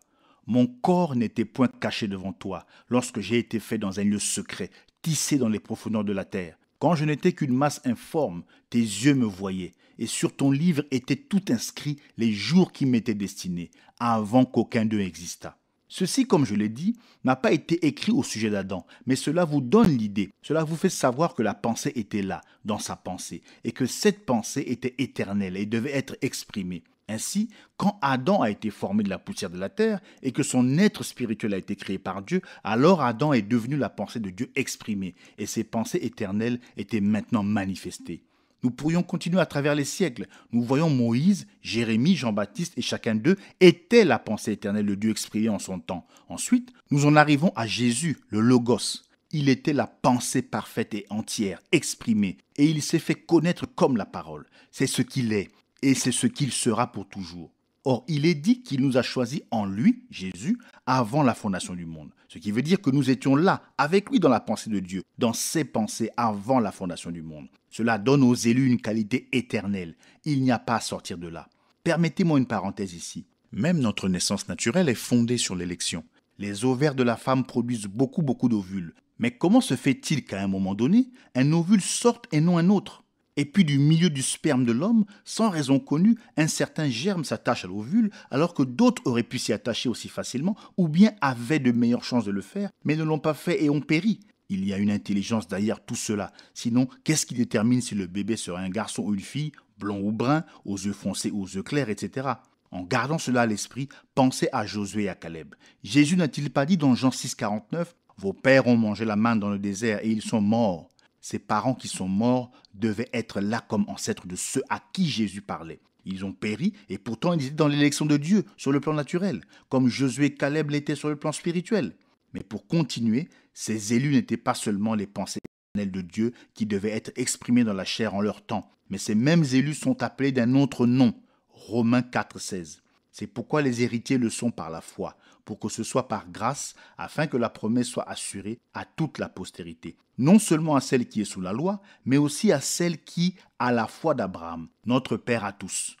Romains 9, 7 à 13. Aussi, pour être la semence d'Abraham, ils ne sont pas tous enfants, mais en Isaac te sera appelé une semence, c'est-à-dire ce ne sont pas les enfants de la chair qui sont les enfants de Dieu, mais les enfants de la promesse sont comptés pour semence, car cette parole est une parole de promesse. En cette saison-ci, je viendrai, et Sarah aura un fils.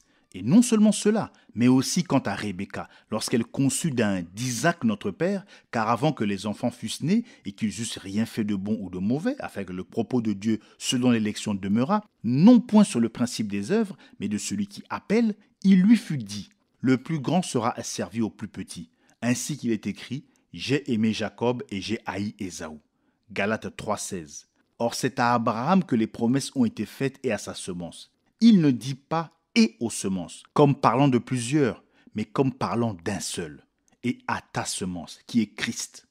Galates 3, 29. Or, si vous êtes de Christ, vous êtes donc la semence d'Abraham, héritier selon la promesse. Selon Romains 4, 16, nous voyons que Dieu a donné une promesse certaine à toute la semence d'Abraham. Et Paul se met lui-même avec tous les croyants sous ce titre parce qu'il dit « Abraham notre père à tous ». Ensuite, il continue, non pas seulement pour restreindre sa définition, mais plutôt pour la parachever, car dans Galates 3, il a identifié la semence, au singulier, à Jésus, et compté les enfants de la semence comme des enfants de la promesse, en disant que la promesse se rapporte à l'élection, c'est-à-dire au choix de Dieu. Et c'est exactement ce que nous avons dit.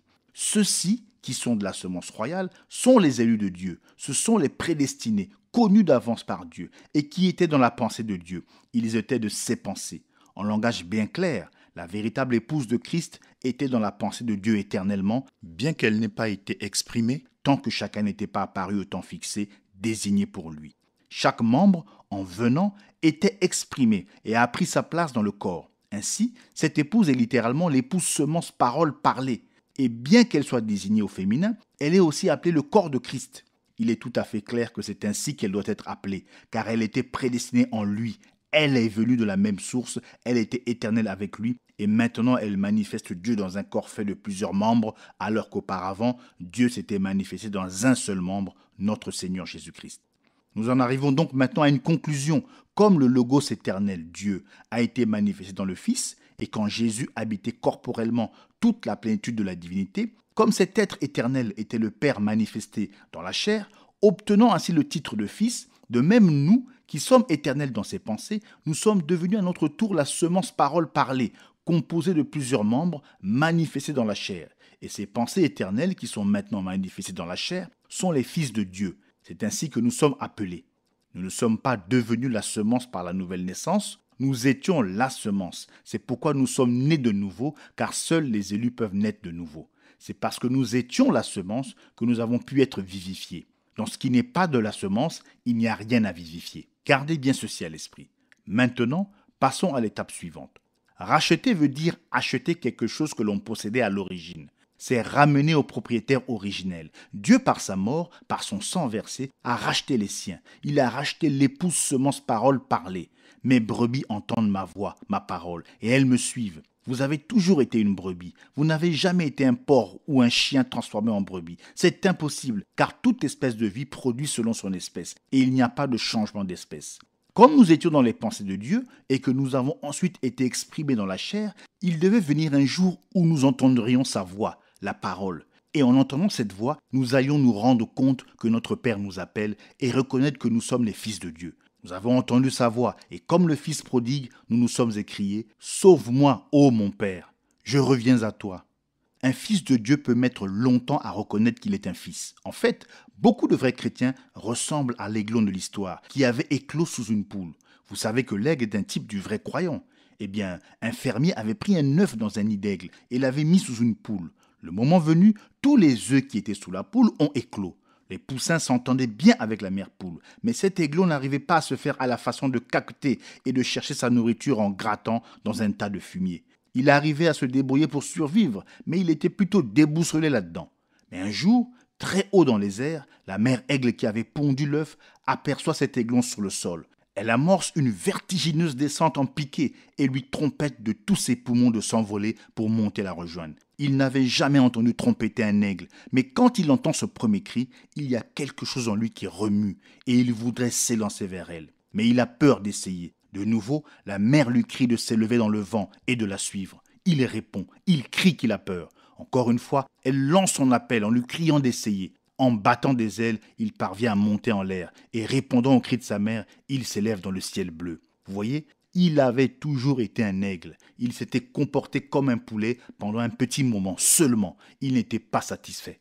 Mais quand il a entendu l'appel du grand aigle, il a rejoint la place qui était la sienne. Et une fois qu'un véritable fils de Dieu entend ce cri de l'esprit par la parole, lui aussi prendra conscience de qui il est. Et il accourra vers ce grand aigle prophète pour être avec lui pour toujours, assis dans les lieux célestes en Jésus-Christ. Maintenant, voici notre point triomphal d'une importance capitale sur le baptême du Saint-Esprit. Galates 4, 4 à 7. Mais lorsque les temps ont été accomplis, Dieu a envoyé son Fils, né d'une femme, né sous la loi, afin qu'il rachetât ceux qui étaient sous la loi, afin que nous reçussions l'adoption des fils. Et parce que vous êtes fils, Dieu a envoyé dans vos cœurs l'esprit de son Fils, lequel crie « Abba, Père ». Ainsi tu n'es plus esclave, mais fils. Et si tu es fils, tu es aussi héritier de Dieu par Christ. C'est cela, Jésus-Christ est venu, il est mort sur la croix et il a accompli la rédemption. Le retour au propriétaire original par achat en payant le prix, et nous a ainsi placés comme fils. Il n'a pas fait de nous des fils, car nous étions déjà ses fils, mais il nous a placés comme fils, car tant que nous étions dans le monde, dans la chair, nous ne pouvions pas être reconnus comme ses fils. Le diable nous gardait captifs, pourtant nous étions quand même des fils. Et écoutez ceci, et parce que vous êtes fils, Dieu a envoyé dans vos cœurs l'esprit de son Fils, par lequel vous criez « Père, Père ». Sur qui le Saint-Esprit est-il descendu à la Pentecôte? Sur des fils. À Corinthe, sur des fils, pendant qu'ils entendaient la parole. Qu'est-ce que le baptême du Saint-Esprit? C'est l'Esprit qui vous baptise dans le corps de Christ. C'est la nouvelle naissance. C'est l'Esprit de Dieu qui entre et qui vous remplit après que vous êtes repenti en ayant entendu sa parole et que vous avez été baptisé d'eau en signe de l'engagement d'une bonne conscience envers Dieu. Ce que nous venons d'exposer serait beaucoup plus facile à comprendre pour tout le monde si tous croyaient la doctrine de l'unité et de la divinité. En effet, il n'y a pas trois personnes dans cette divinité, mais une seule. Ainsi, nous ne sommes pas nés de nouveau par l'esprit de vie de Jésus qui entre, mais après quoi le Saint-Esprit entrerait pour nous donner la puissance. Si c'était vrai, pourquoi déshonorons-nous le Père en ne lui donnant pas de part à notre salut complet ? En effet, si le salut vient du Seigneur et qu'il y a trois Seigneurs, alors il faut que lui aussi, le Père, ait quelque chose à faire. Mais on voit bien que Jésus a dit très clairement que c'est lui et lui seul qui est Dieu, et que c'est lui et lui seul qui entre dans le croyant. Jean 14,16 dit que le Père enverra un autre consolateur. Mais le verset 17 dit qu'il, Jésus, demeure avec eux et que plus tard, il sera en eux. Au verset 18, il dit qu'il viendra à eux. Au verset 23, en s'adressant aux disciples, il dit « Nous, le Père et le Fils, viendrons à lui ». C'est donc le Père, le Fils et le Saint-Esprit qui viennent en même temps, car c'est une seule personne qui compose la divinité. Cette venue a eu lieu à la Pentecôte. Il n'y a pas deux venues de l'Esprit, il n'y en a qu'une. Le problème, c'est que les gens ne connaissent pas le fond de la vérité. Ils croient simplement en Jésus pour la rémission des péchés, mais ils ne continuent pas jusqu'au point de recevoir l'Esprit. Avant de quitter ce sujet, je sais que vous avez une question à l'esprit. Vous voudriez savoir si je crois à la doctrine de la préexistence. Je ne crois pas cette doctrine de la préexistence des âmes, qui est celle des Mormons, pas plus que je ne crois à la réincarnation ou à la transmigration des âmes. Attention, comprenez bien ceci.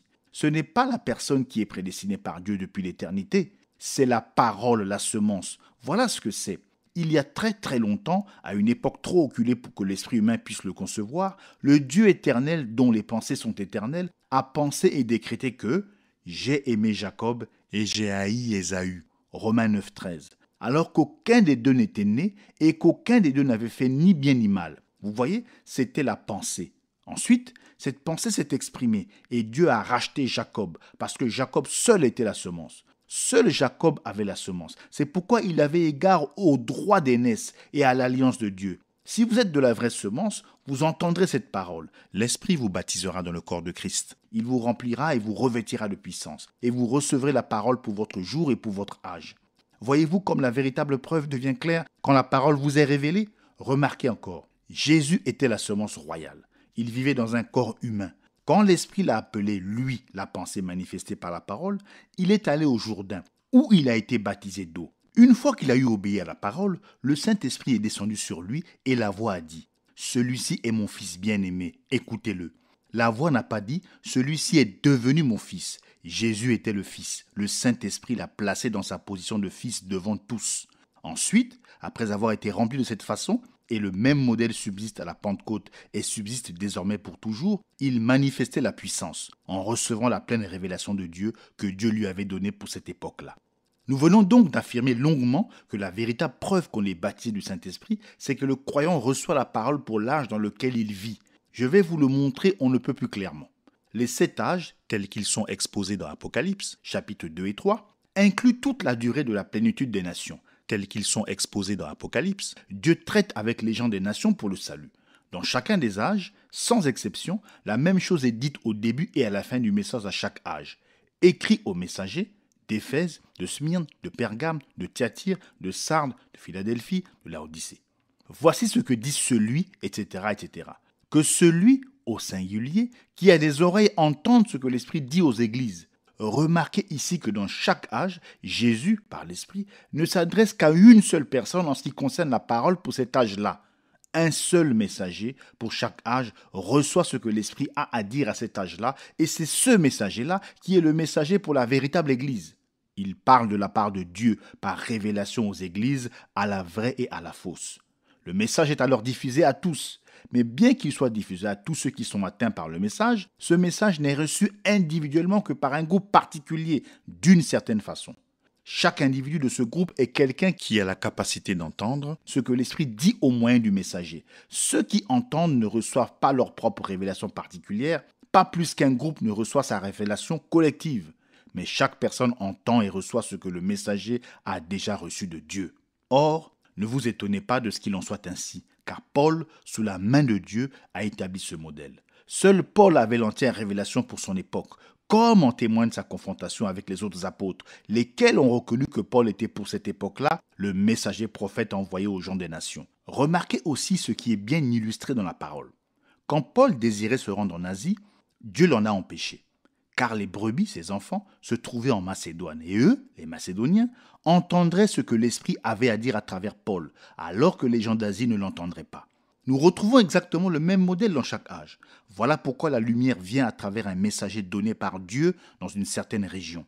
Ensuite, à partir de ce messager, la lumière se répand à travers le ministère d'autres personnes qui ont été fidèlement enseignées. Mais il est évident que tous ceux qui sortent n'apprennent pas toujours combien il est nécessaire de ne dire que ce que le messager a dit. Souvenez-vous, Paul a averti les gens de ne dire que ce qu'il avait dit. 1 Corinthiens 14, 37. Si quelqu'un croit être prophète ou inspiré, qu'il reconnaisse que ce que je vous écris est un commandement du Seigneur. Quoi ? Est-ce de chez vous que la parole de Dieu est sortie, ou est-ce à vous seul qu'elle est parvenue ? Ils ajoutent ici, ou ils retranchent là, et avant longtemps, le message n'est plus pur, et le réveil s'éteint. Comme nous devons veiller à n'écouter qu'une seule voix, car l'Esprit n'a qu'une seule voix qui est la voix de Dieu, Paul les a avertis de dire ce que lui, il avait dit, et Pierre a fait la même chose. Il les a avertis en disant que même lui, Paul, ne pouvait pas changer une seule parole de ce qu'il avait donné par révélation. Oh, comme il est important d'entendre la voix de Dieu à travers ses messagers, puis de dire ce qu'il leur a été donné à dire aux églises. J'espère que vous commencez à le voir maintenant. Peut-être comprenez-vous maintenant pourquoi je ne suis pas du même avis que les fondamentalistes et que les pentecôtistes. Je dois m'en tenir à la parole, comme le Seigneur l'a révélé. Je n'ai pas traité le sujet à fond, ce qui demanderait un autre livre, mais avec l'aide du Seigneur, nous allons avoir beaucoup de prédications, de bandes et de messages sur tous ces points, pour vous aider à comprendre et faire concorder toutes les Écritures. Que celui qui a des oreilles entende ce que l'Esprit dit aux églises de chacun des âges. Dans chaque âge, c'était le même cri. Écoutez ce que l'Esprit dit. Si vous êtes chrétien, vous reviendrez à ce qu'enseigne l'Esprit, c'est-à-dire à la parole pour cet âge-ci. Chaque messager de chaque âge prêchera cette parole. Chaque nouveau réveil authentique aura lieu parce que des hommes sont revenus à la parole pour leur âge. Le cri de chaque âge, c'est la réprimande. Vous avez quitté la parole de Dieu. Repentez-vous et revenez à la parole. Du premier livre de la Bible, la Genèse, jusqu'au dernier livre, l'Apocalypse, le mécontentement de Dieu n'a qu'une seule cause, qu'on quitte la parole. Et il n'y a qu'un seul remède pour retrouver sa faveur, qu'on revienne à la parole. Dans l'âge d'Éphèse, dans cet âge-ci, et dans chaque âge que nous considérerons, nous verrons que c'est vrai. Et dans le dernier âge, qui est notre âge à nous, nous verrons la disparition complète de la parole, l'apostasie complète qui se termine dans la grande tribulation. Si vous êtes de la vraie semence, si vous êtes véritablement baptisé du Saint-Esprit, vous donnerez plus d'importance à sa parole qu'à votre nécessaire. Et vous aurez un ardent désir de vivre de toute parole qui sort de la bouche de Dieu. C'est ma prière fervente pour nous tous. Puissions-nous entendre ce que l'Esprit nous apporte aujourd'hui de la parole.